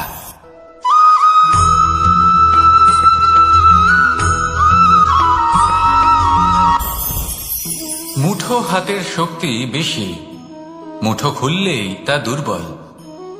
তা এমন কি থাকা উচিত এই বন্ধ মুঠোয় যা লাখের সমান? মানসিকতা এবং স্বপ্ন। মানুষ জন্মগ্রহণ করে, তার মানসিকতা সময়ের সাথে উন্নত হয়।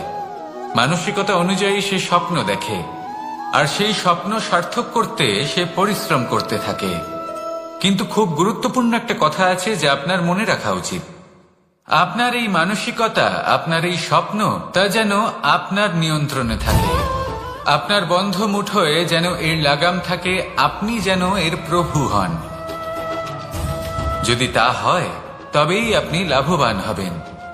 যদি এরা আপনাকে নিয়ন্ত্রণ করতে থাকে, যদি আপনার মুঠো খুলে যায়, না পথ আপনার নিয়ন্ত্রণে থাকবে, না মানসিকতা থাকবে, না স্বপ্ন নিয়ন্ত্রণে থাকবে। আর যদি তাই হয় তাহলে আপনি আপনার ভবিষ্যৎ নষ্ট করে ফেলবেন। তাই নিয়ন্ত্রণ করতে শিখুন নিজের বিচার বুদ্ধি, নিজের মানসিকতা, নিজের স্বপ্নকে। নিজের এই স্বপ্ন পূরণ করুন, আর আমার সাথে ভালোবেসে বলুন, রাধা রাধা।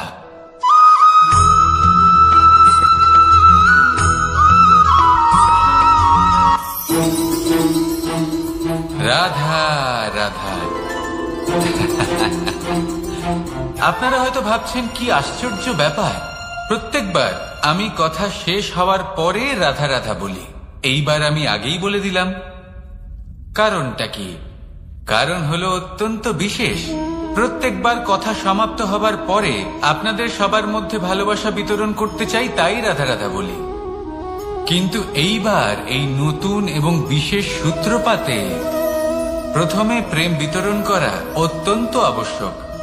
এবার একটা বিষয় আছে যা জানেন হয়তো সকলেই, কিন্তু বুঝতে খুব কম জন পারেন। এই প্রেম, এই আনন্দ, এই সকল কিছুর সূত্রপাত হয় নিঃস্বার্থ আবেগের দ্বারা। ঠিক যেমন একজন মাতাকেই দেখে নিন। যখনই একজন মাতা সন্তানকে জন্ম দেন, তখন এই সংসার ভুলে যায় যে তার জন্য এটা একটা নতুন জন্ম। কারণ একজন নারী তখন একজন মাতৃরূপে নতুন ভাবে জন্ম নেন। একজন নারী স্ত্রী ও গৃহবধূ রূপে কিছু অধিকার লাভ করে থাকেন, কিন্তু তিনি যখন মা হয়ে যান, তখন তিনি শুধুই দান করতে শেখেন। নিজের সন্তানের জন্য কত কিছুই না করেন, তাকে বাৎসল্যের সাগরে ভাসিয়ে নিয়ে যান। এই সংসারে রাজকুমার জন্ম নিতেই পারেন, তাকে রাম এবং লক্ষণ কিন্তু মায়েরাই বানিয়ে তোলেন।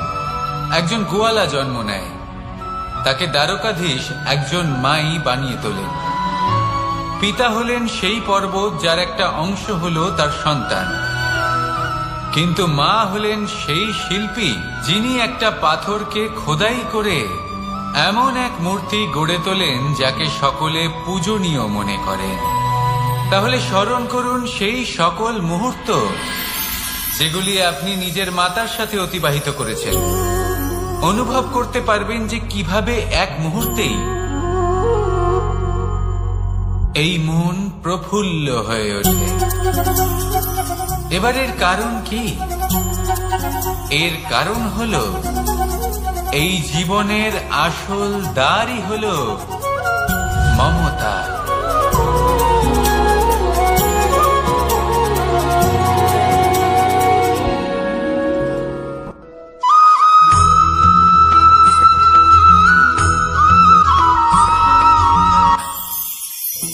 আমি রাধাকে ভালোবাসি, আর এই কথাটা সমগ্র সংসার জানে।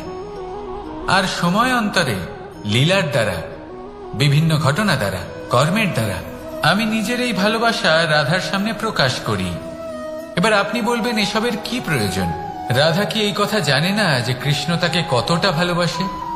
অবশ্যই জানে, কিন্তু এই যে ভালোবাসা, তা মনে রেখে দেওয়ার জন্য নয়, তা প্রকাশ করার জন্য। আর বারংবার এই ভালোবাসাকে প্রকাশ করা উচিত, উচিত সময় এবং উচিত সুযোগ দেখে। কিরকম? এবার যদি আপনি প্রেমীর সাথে কোনো উৎসবে থাকেন, তাহলে তার সাথে নৃত্য সঙ্গীত করুন। যদি ভিড়ের মাঝে থাকেন, তখন প্রেমীকে সম্মান করুন, একান্তে প্রসাধন করুন। দুঃখের সময় তার হাত ধরে থাকুন, সুখের সময় আলিঙ্গন করে রাখুন। এই প্রেম যত প্রকাশ করবেন, ততই এই প্রেমের বৃদ্ধি হবে। এই প্রেম আরো বেশি গভীর হবে, অটুট হবে। তাই এই প্রেমকে মনে নয়, আপনার জীবনে স্থান দিন। মন খুলে প্রকাশ করুন, আর আমার সাথে ভালোবেসে বলুন, রাধা রাধা।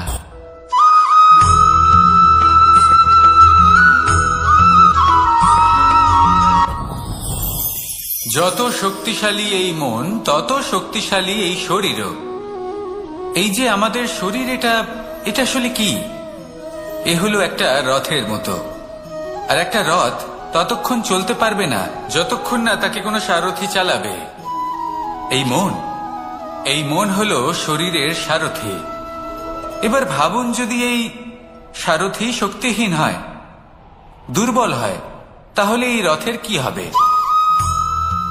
এটা উচিত পথে চলতে পারবে না, উচিত গতিতে চলতে পারবে না, মন মতো স্থানে এটা পৌঁছতেও পারবে না। সেই জন্য মনের শক্তি অত্যন্ত প্রয়োজনীয়। এবার মনের শক্তি আমরা কোথা থেকে লাভ করি? দৃঢ়তার শক্তি থেকে। এবার এই শক্তি আমরা কিভাবে বাড়াতে পারি? আমরা প্রতিদিন কিছু নতুন স্থির করি, কিছু ছোট, কিছু বড়। আর যেই আমরা নতুন কিছু পূর্ণ করি, আমাদের মনের শক্তি বেড়ে যায়। আর যদি পূর্ণ না করতে পারি, মনের শক্তি কমে যায়। একটা দেওয়ালের মতো ছোট ছোট ছোট ছোট শিলা আমরা একটার পর একটা স্থাপন করে একটা দেওয়াল তৈরি করি। এতগুলো পাথর যখন একত্রিত হয়ে যায়, তখন এমন এক দেওয়াল তৈরি হয় যাকে ভাঙা প্রায় অসম্ভব হয়ে দাঁড়ায়। সেরকমই হয় মন এবং দৃঢ়তা। ছোট ছোট কাজ করে নিজের লক্ষ্য পূর্ণ করুন। এই লক্ষ্য যদি পূর্ণ হয়, তবে মনের শক্তি বাড়বে। কিছুটা এইভাবে যে যত বড়ই বিপদ আসুক না কেন, সেই বিপদ নিজে হার মেনে নেবে, কিন্তু আপনার মন ততটাই শক্তিশালী থাকবে।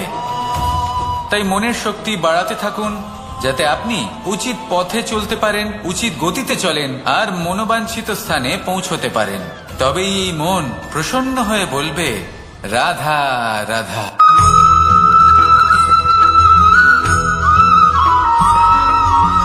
কিছু মানুষ বলেন যে নিরন্তর কাজ করলে, পুরুষার্থ পালন করলে এই জীবন বদলে ফেলা সম্ভব।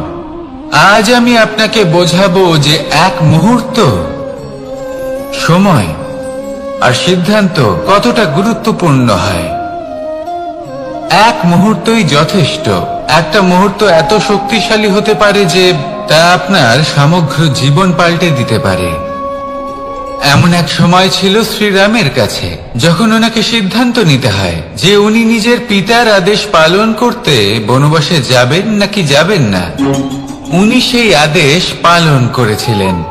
তারপর সময় অনুসারে উপযুক্ত সিদ্ধান্ত নিলেন। আর আজ সকলের মনে বসবাস করেন শ্রীরাম। আর অন্যদিকে আছে রাবণ। ওনার কাছে একটা সময় ছিল, একটা সুযোগ ছিল নিজের প্রারব্ধকে শুভ করে তোলার। উনি ভুল করলেন আর মৃত্যু লাভ করলেন। নির্বাচন সবসময় আপনার হাতে, শুধু আপনাকে সময়কে বুঝতে হবে, সেই মুহূর্তকে বুঝতে হবে আর উচিত সিদ্ধান্ত নিতে হবে, ব্যাস। বুঝতে শিখুন এই সময়ের দাবি কি, বুঝতে শিখুন এই সময়ের ইচ্ছে কি, আর উচিত সিদ্ধান্ত নিন। আর আমার সাথে ভালোবেসে বলুন, রাধা রাধা।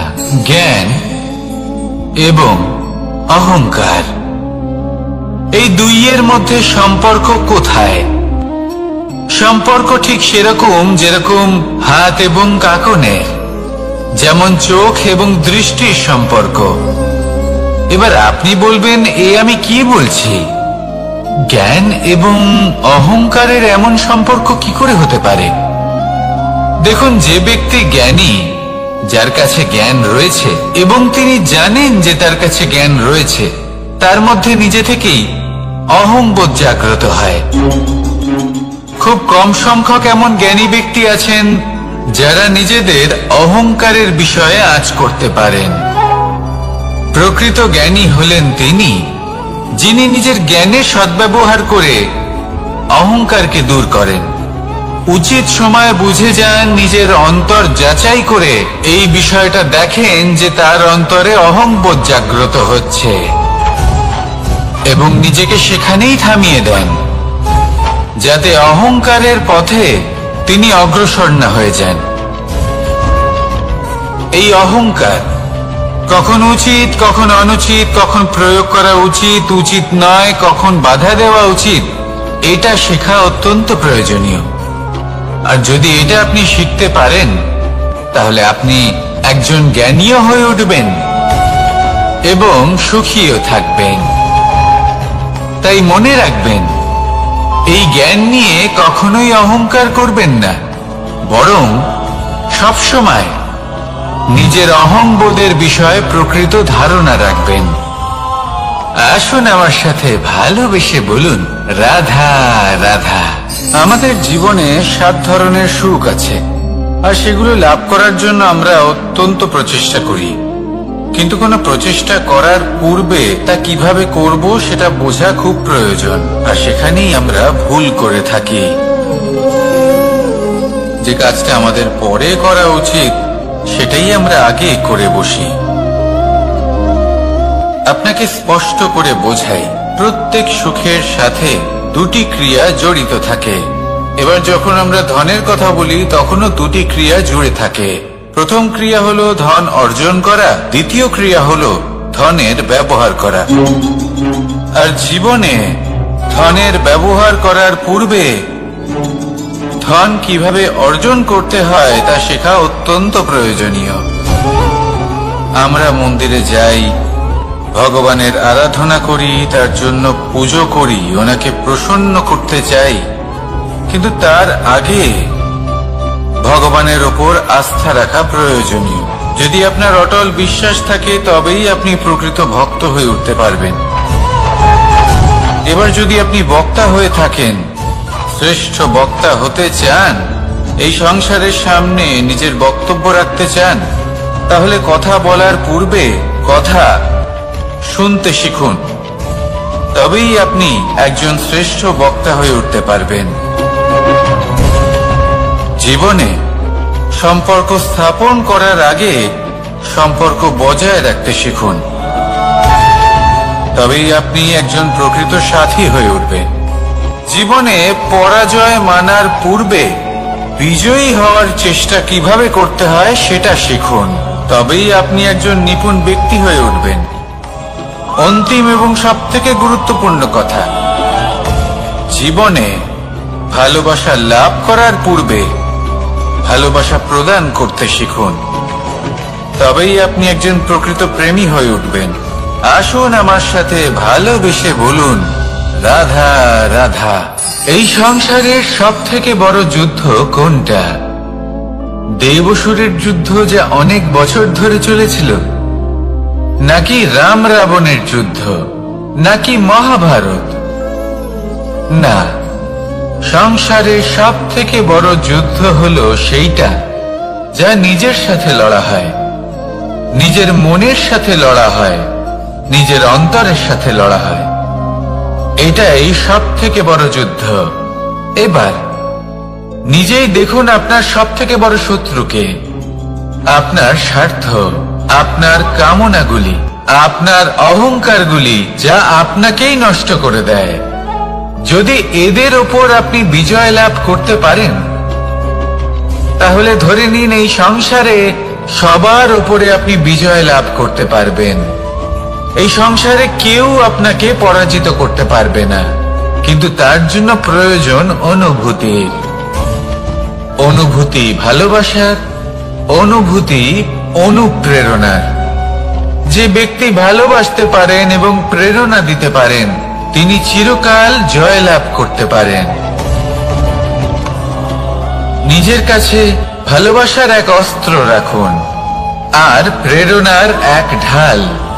জীবনে কেউ আপনাকে পরাজিত করতে পারবে না। আসুন আর আমার সাথে ভালোবেসে বলুন, রাধা রাধা। সৌন্দর্য। মানুষ নিজের সৌন্দর্যের বিষয়ে কতটা ভাবে, চায় যে সে সব থেকে বেশি রূপবান হবে, সব থেকে বেশি সুন্দর হবে। কিন্তু সৌন্দর্যের পরিভাষা কি তা কি সে জানে? কোন মাকে জিজ্ঞেস করুন, ওনার জন্য সৌন্দর্যের পরিভাষা ওনার সন্তান।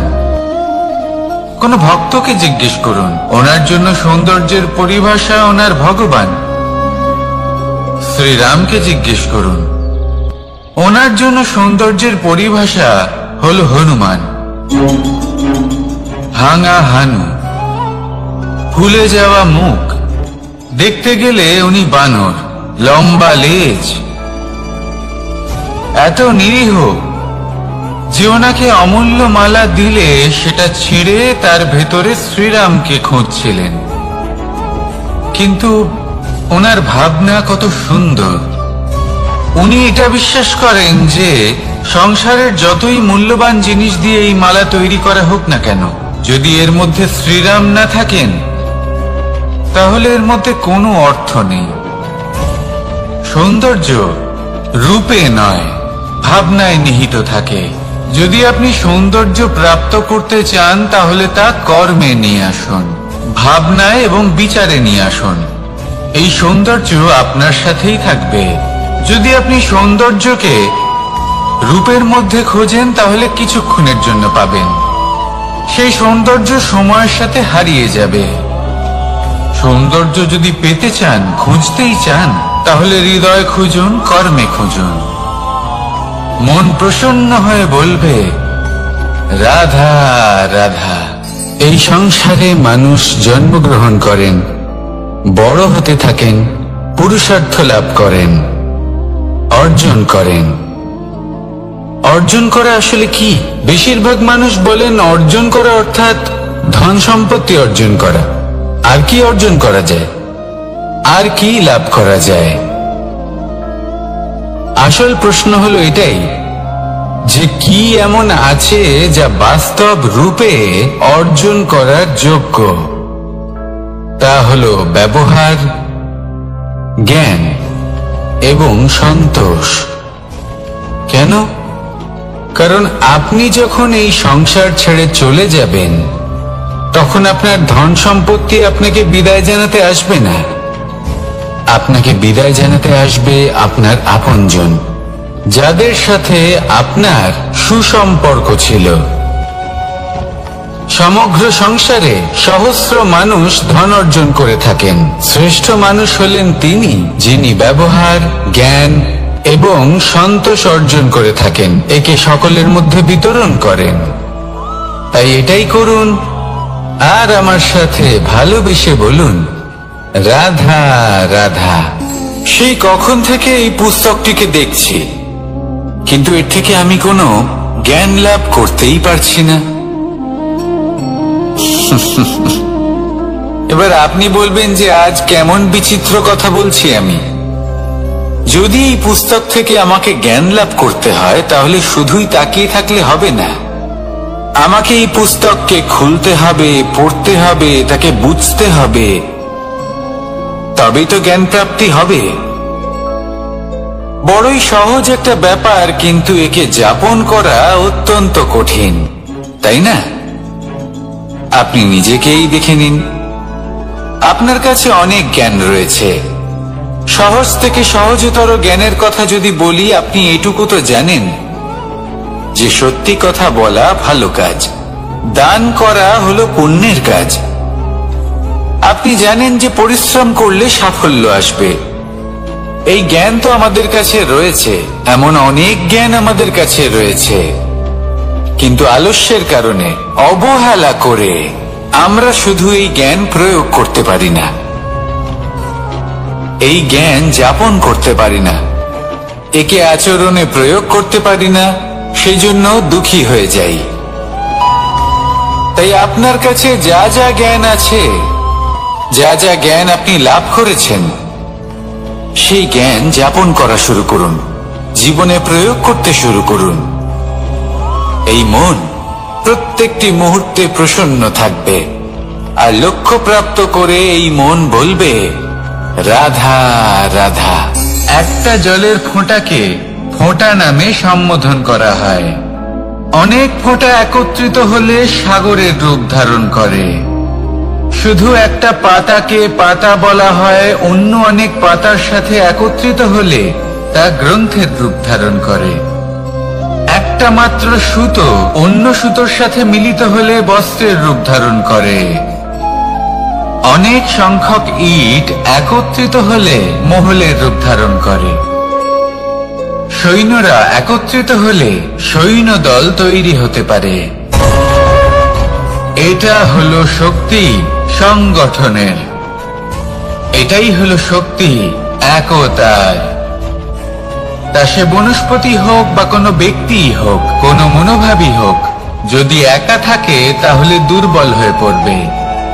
যদি সংগঠিত থাকে তাহলে শক্তিও বাড়বে, আর আপনাকে সামনে এগিয়েও নিয়ে যাবে। তাই এই একতায় বিশ্বাস রাখুন, আর আমার সাথে ভালোবেসে বলুন রাধা রাধা। এমন কিছু রয়েছে মানুষের মনে, তাদের জীবনে এমন এক আবেগ যা সর্বজন বিদিত, যা সবাই জানেন যে উপস্থিত আছে, সেটাকে আমরা সমস্যা বলে থাকি। এমনিতে আমরা সকলেই জানি যে এমন কোনো গৃহ নেই যেখানে মৃত্যুর ছায়া পড়েনি, এমন কোনো বৃক্ষ নেই যার দ্বারা ওষুধ তৈরি সম্ভব নয়, এমন কোনো অন্ন নেই যা সময়ের সাথে বিষ বা অমৃতে পরিণত হতে পারে।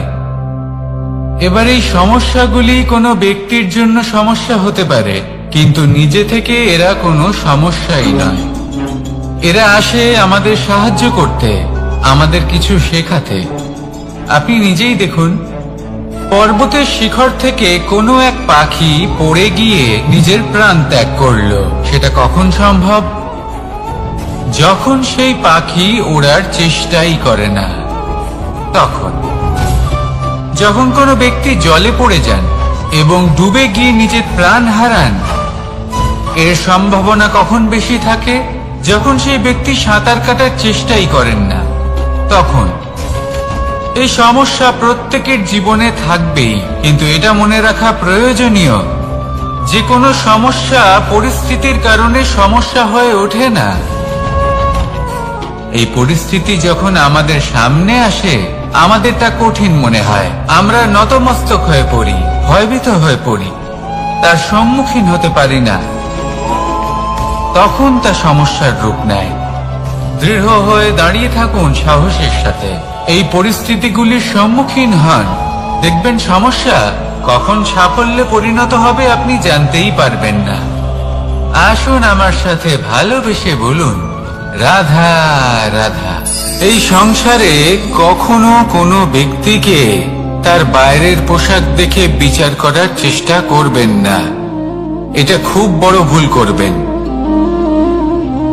যেমন আমরা জীবনে অনেক সময় এমন করি, ধরুন কোথাও একটা গাছ দেখলাম, খুব বিশাল আকারের একটা গাছ, যেটা মাটির থেকে অনেক উঁচুতে পৌঁছে গেছে, যার বিশাল শাখা আছে।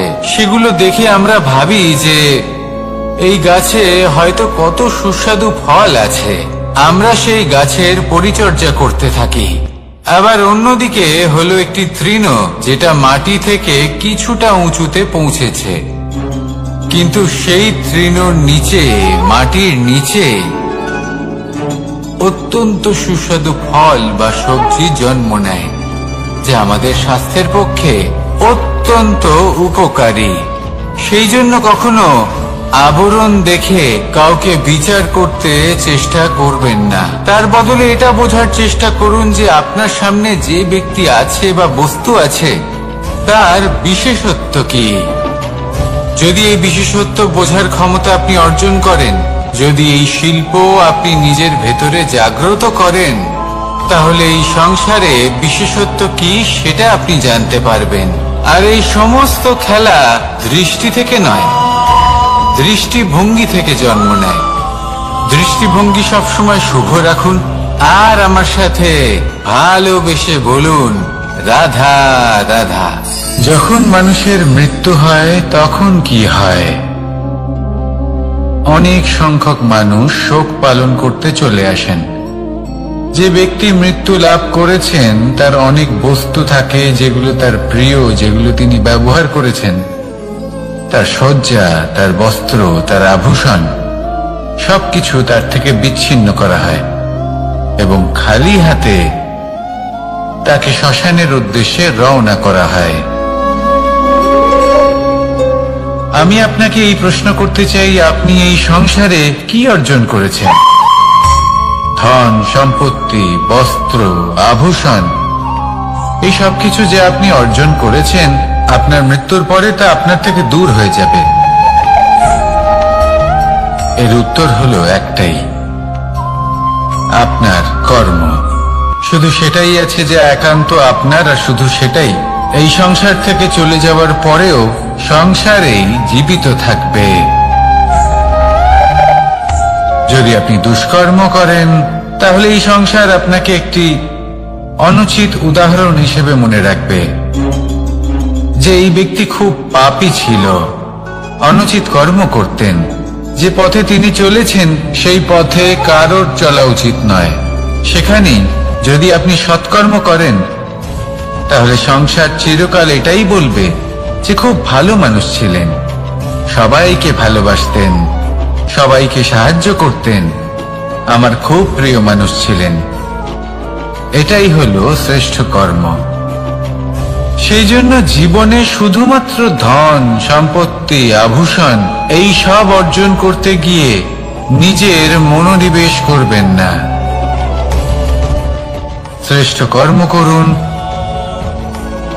সংসার থেকে চলে যাওয়ার পরেও এই কর্মই এই সংসারে আপনাকে জীবিত রাখবে। আসুন আমার সাথে ভালোবেসে বলুন, রাধা রাধা।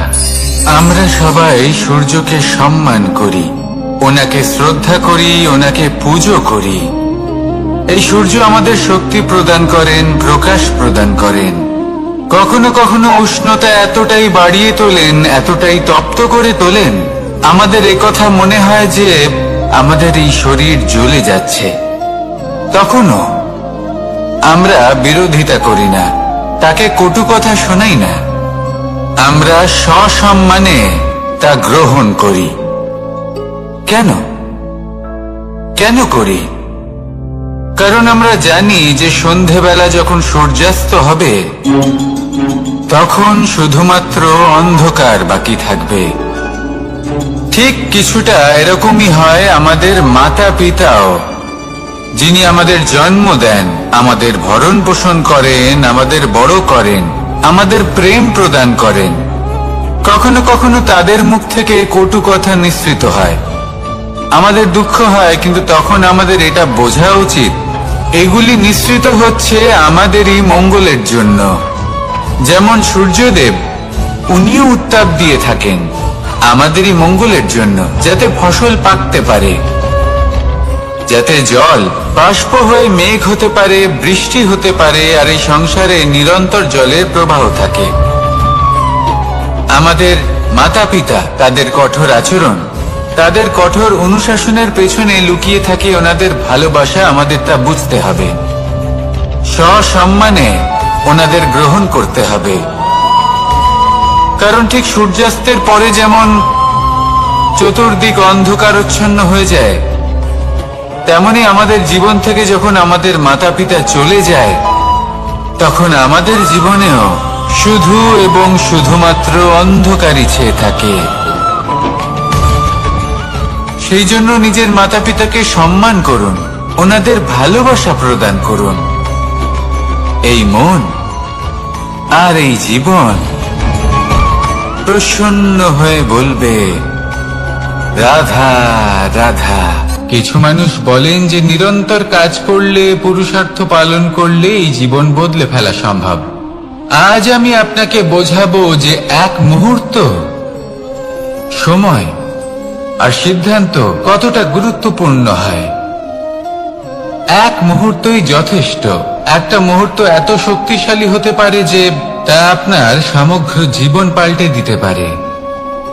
এমন এক সময় ছিল শ্রীরামের কাছে, যখন ওনাকে সিদ্ধান্ত নিতে হয় যে উনি নিজের পিতার আদেশ পালন করতে বনবাসে যাবেন নাকি যাবেন না। উনি সেই আদেশ পালন করেছিলেন, তারপর সময় অনুসারে উপযুক্ত সিদ্ধান্ত নিলেন। আর আজ সকলের মনে বসবাস করেন শ্রীরাম। আর অন্যদিকে আছে রাবণ। ওনার কাছে একটা সময় ছিল, একটা সুযোগ ছিল নিজের প্রারব্ধকে শুভ করে তোলার। উনি ভুল করলেন আর মৃত্যু লাভ করলেন। নির্বাচন সবসময় আপনার হাতে, শুধু আপনাকে সময়কে বুঝতে হবে, সেই মুহূর্তকে বুঝতে হবে আর উচিত সিদ্ধান্ত নিতে হবে, ব্যাস। বুঝতে শিখুন এই সময়ের দাবি কি, বুঝতে শিখুন এই সময়ের ইচ্ছে কি, আর উচিত সিদ্ধান্ত নিন। আর আমার সাথে ভালোবেসে বলুন, রাধা রাধা। জ্ঞান এবং অহংকার, এই দুইয়ের মধ্যে সম্পর্ক কোথায়? সম্পর্ক ঠিক সেরকম যেরকম হাত এবং কাঁকনের, যেমন চোখ এবং দৃষ্টির সম্পর্ক।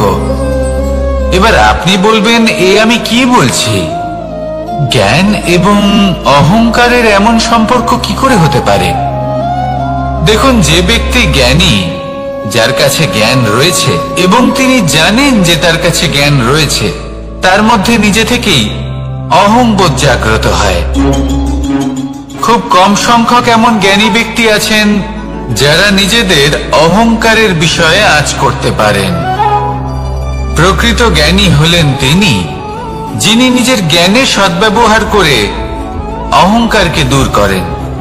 উচিত সময় বুঝে যান, নিজের অন্তর যাচাই করে এই বিষয়টা দেখেন যে তার অন্তরে অহংবোধ জাগ্রত হচ্ছে, এবং নিজেকে সেখানেই থামিয়ে দেন, যাতে অহংকারের পথে তিনি অগ্রসর না হয়ে যান। এই অহংকার কখন উচিত, কখন অনুচিত, কখন প্রয়োগ করা উচিত, উচিত নয়, কখন বাধা দেওয়া উচিত, এটা শেখা অত্যন্ত প্রয়োজনীয়। আর যদি এটা আপনি শিখতে পারেন, তাহলে আপনি একজন জ্ঞানীও হয়ে উঠবেন এবং সুখীও থাকবেন। তাই মনে রাখবেন, এই জ্ঞান নিয়ে কখনোই অহংকার করবেন না, বরং সবসময় নিজের অহংবোধের বিষয়ে প্রকৃত ধারণা রাখবেন। আসুন আমার সাথে ভালোবেসে বলুন, রাধা রাধা। আমাদের জীবনে 7 ধরনের সুখ আছে, আর সেগুলো লাভ করার জন্য আমরা অত্যন্ত প্রচেষ্টা করি। কিন্তু কোনো প্রচেষ্টা করার পূর্বে তা কিভাবে করব সেটা বোঝা খুব প্রয়োজন, আর সেখানেই আমরা ভুল করে থাকি। যে কাজটা আমাদের পরে করা উচিত, সেটাই আমরা আগে করে বসি। আপনাকে স্পষ্ট করে বোঝাই, প্রত্যেক সুখের সাথে 2টি ক্রিয়া জড়িত থাকে। এবার যখন আমরা ধনের কথা বলি, তখনও 2টি ক্রিয়া জুড়ে থাকে। প্রথম ক্রিয়া হলো ধন অর্জন করা, দ্বিতীয় ক্রিয়া হলো ধনের ব্যবহার করা। আর জীবনে ধনের ব্যবহার করার পূর্বে ধন কিভাবে অর্জন করতে হয় তা শেখা অত্যন্ত প্রয়োজনীয়।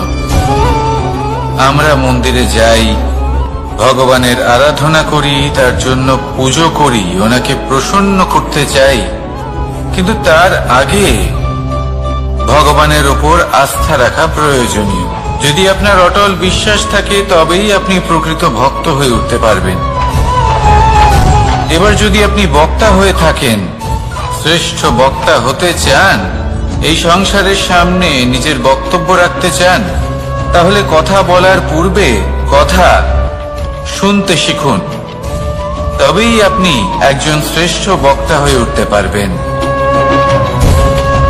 জীবনে সম্পর্ক স্থাপন করার আগে সম্পর্ক বজায় রাখতে শিখুন। তবেই আপনি একজন প্রকৃত সাথী হয়ে উঠবেন। জীবনে পরাজয় মানার পূর্বে বিজয়ী হওয়ার চেষ্টা কিভাবে করতে হয় সেটা শিখুন। তবেই আপনি একজন নিপুণ ব্যক্তি হয়ে উঠবেন। অন্তিম এবং সবথেকে গুরুত্বপূর্ণ কথা, জীবনে ভালোবাসা লাভ করার পূর্বে ভালোবাসা প্রদান করতে শিখুন। তবেই আপনি একজন প্রকৃত প্রেমী হয়ে উঠবেন।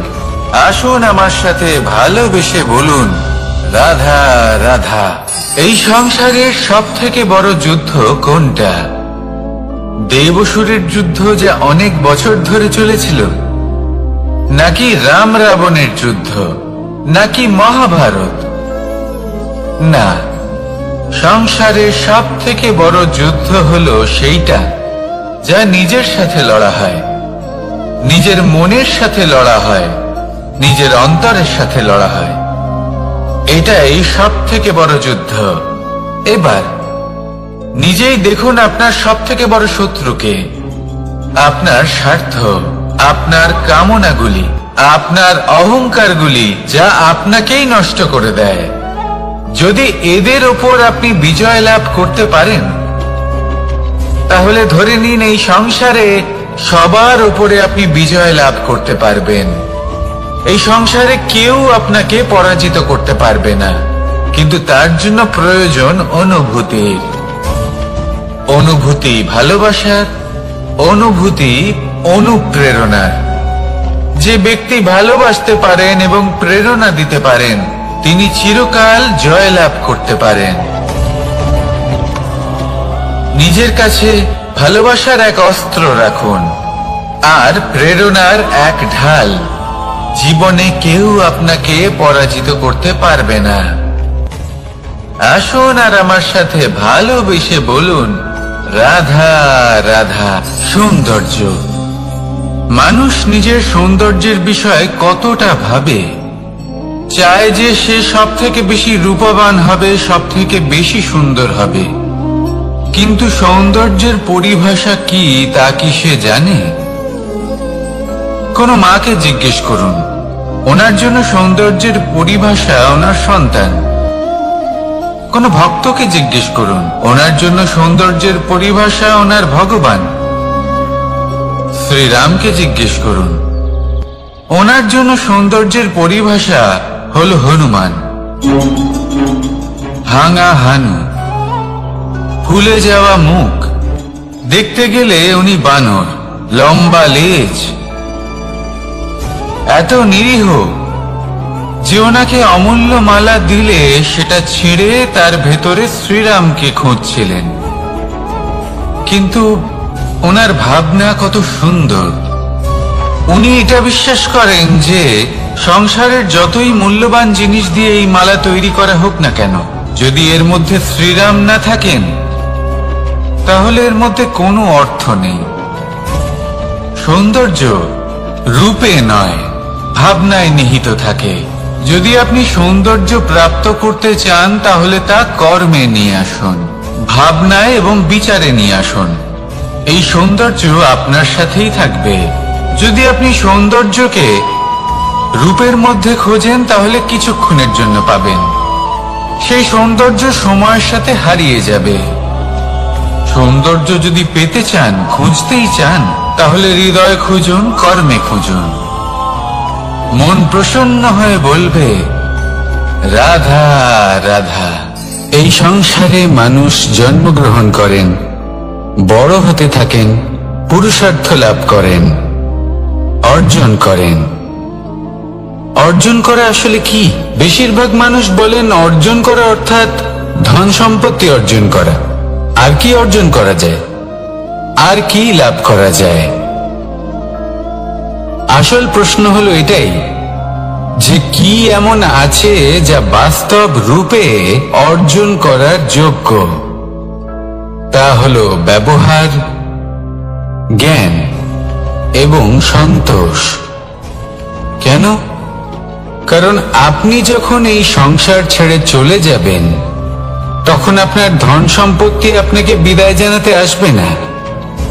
আপনাকে বিদায় জানাতে আসবে আপনার আপনজন, যাদের সাথে আপনার সুসম্পর্ক ছিল। সমগ্র সংসারে সহস্র মানুষ ধন অর্জন করে থাকেন। শ্রেষ্ঠ মানুষ হলেন তিনি যিনি ব্যবহার, জ্ঞান এবং সন্তোষ অর্জন করে থাকেন, একে সকলের মধ্যে বিতরণ করেন। তাই এটাই করুন আর আমার সাথে ভালোবেসে বলুন, রাধা রাধা। সেই কখন থেকে এই পুস্তকটিকে দেখছি, কিন্তু এর থেকে আমি কোনো জ্ঞান লাভ করতেই পারছি না। এবার আপনি বলবেন যে আজ কেমন বিচিত্র কথা বলছি আমি। যদি এই পুস্তক থেকে আমাকে জ্ঞান লাভ করতে হয় তাহলে শুধুই তাকিয়ে থাকলে হবে না। আমাকে এই পুস্তককে খুলতে হবে, পড়তে হবে, তাকে বুঝতে হবে, তবেই তো জ্ঞান প্রাপ্তি হবে। বড়ই সহজ একটা ব্যাপার, কিন্তু একে যাপন করা অত্যন্ত কঠিন, তাই না? আপনি নিজেকেই দেখে নিন। আপনার কাছে অনেক জ্ঞান রয়েছে। সহজ থেকে সহজতর জ্ঞানের কথা যদি বলি, আপনি এটুকু তো জানেন যে সত্যি কথা বলা ভালো কাজ, দান করা হলো পুণ্যের কাজ। আপনি জানেন যে পরিশ্রম করলে সাফল্য আসবে। এই জ্ঞান তো আমাদের কাছে রয়েছে, এমন অনেক জ্ঞান আমাদের কাছে রয়েছে, কিন্তু আলস্যের কারণে, অবহেলা করে আমরা শুধু এই জ্ঞান প্রয়োগ করতে পারি না, এই জ্ঞান যাপন করতে পারি না, একে আচরণে প্রয়োগ করতে পারি না, সেই জন্য দুঃখী হয়ে যাই। তাই আপনার কাছে যা যা জ্ঞান আছে, যা যা জ্ঞান আপনি লাভ করেছেন, সেই জ্ঞান যাপন করা শুরু করুন, জীবনে প্রয়োগ করতে শুরু করুন। এই মন প্রত্যেকটি মুহূর্তে প্রসন্ন থাকবে, আর লক্ষ্য প্রাপ্ত করে এই মন বলবে, রাধা রাধা। একটা জলের ফোঁটাকে ফোঁটা নামে সম্বোধন করা হয়। অনেক ফোঁটা একত্রিত হলে সাগরের রূপ ধারণ করে। শুধু একটা পাতাকে পাতা বলা হয়, অন্য অনেক পাতার সাথে একত্রিত হলে তা গ্রন্থের রূপ ধারণ করে। একটা মাত্র সুতো অন্য সুতোর সাথে মিলিত হলে বস্ত্রের রূপ ধারণ করে। অনেক সংখ্যক ইট একত্রিত হলে মহলের রূপ ধারণ করে। সৈন্যরা একত্রিত হলে সৈন্যদল তৈরি হতে পারে। এটা হলো শক্তি সংগঠনের, এটাই হলো শক্তি একতার। তা সে বনস্পতি হোক বা কোনো ব্যক্তি হোক, কোনো মনোভাবই হোক, যদি একা থাকে তাহলে দুর্বল হয়ে পড়বে। যদি সংগঠিত থাকে তাহলে শক্তিও বাড়বে আর আপনাকে সামনে এগিয়েও নিয়ে যাবে। তাই এই একতায় বিশ্বাস রাখুন আর আমার সাথে ভালোবেসে বলুন, রাধা রাধা। এমন কিছু রয়েছে মানুষের মনে, তাদের জীবনে এমন এক আবেগ যা সর্বজন বিদিত, যা সবাই জানেন যে উপস্থিত আছে। সেটাকে আমরা সমস্যা বলে থাকি। এমনিতে আমরা সকলেই জানি যে এমন কোনো গৃহ নেই যেখানে মৃত্যুর ছায়া পড়েনি, এমন কোনো বৃক্ষ নেই যার দ্বারা ওষুধ তৈরি সম্ভব নয়, এমন কোনো অন্ন নেই যা সময়ের সাথে বিষ বা অমৃতে পরিণত হতে পারে। এবার এই সমস্যাগুলি কোনো ব্যক্তির জন্য সমস্যা হতে পারে, কিন্তু নিজে থেকে এরা কোনো সমস্যাই নয়। এরা আসে আমাদের সাহায্য করতে, আমাদের কিছু শেখাতে।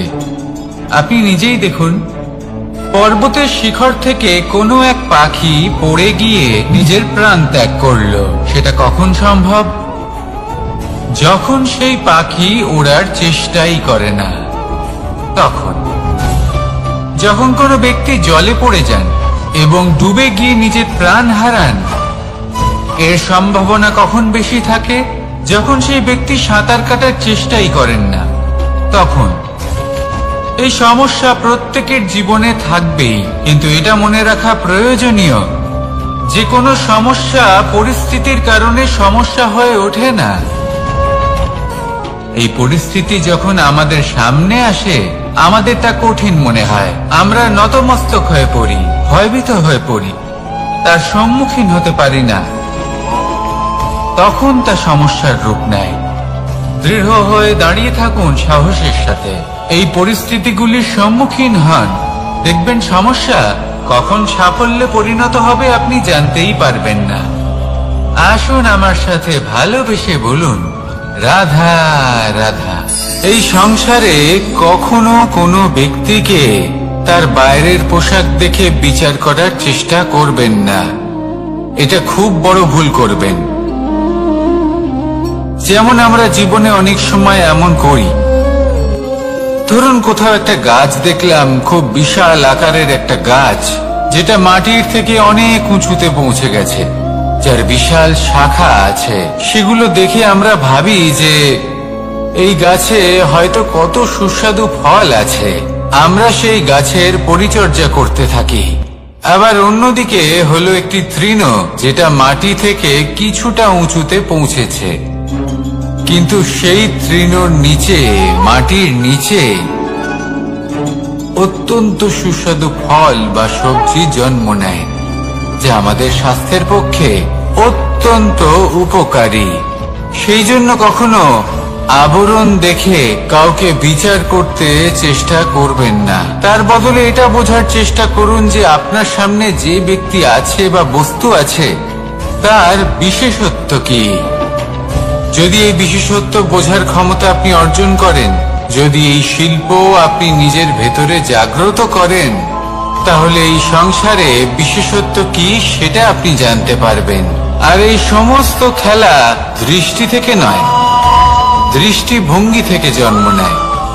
দৃষ্টিভঙ্গি সবসময় শুভ রাখুন, আর আমার সাথে ভালোবেসে বলুন, রাধা রাধা। যখন মানুষের মৃত্যু হয় তখন কি হয়? অনেক সংখ্যক মানুষ শোক পালন করতে চলে আসেন। যে ব্যক্তি মৃত্যু লাভ করেছেন তার অনেক বস্তু থাকে যেগুলো তার প্রিয়, যেগুলো তিনি ব্যবহার করেছেন। তার শয্যা, তার বস্ত্র, তার আভূষণ সবকিছু তার থেকে বিচ্ছিন্ন করা হয় এবং খালি হাতে তাকে শ্মশানের উদ্দেশ্যে রওনা করা হয়। আমি আপনাকে এই প্রশ্ন করতে চাই, আপনি এই সংসারে কি অর্জন করেছেন? ধন সম্পত্তি, বস্ত্র, আভূষণ, এই সবকিছু যে আপনি অর্জন করেছেন, আপনার মৃত্যুর পরে তা আপনার থেকে দূর হয়ে যাবে। এর উত্তর হলো একটাই, আপনার কর্ম। শুধু সেটাই আছে যে একান্ত আপনার, আর শুধু সেটাই এই সংসার থেকে চলে যাওয়ার পরেও সংসারেই জীবিত থাকবে।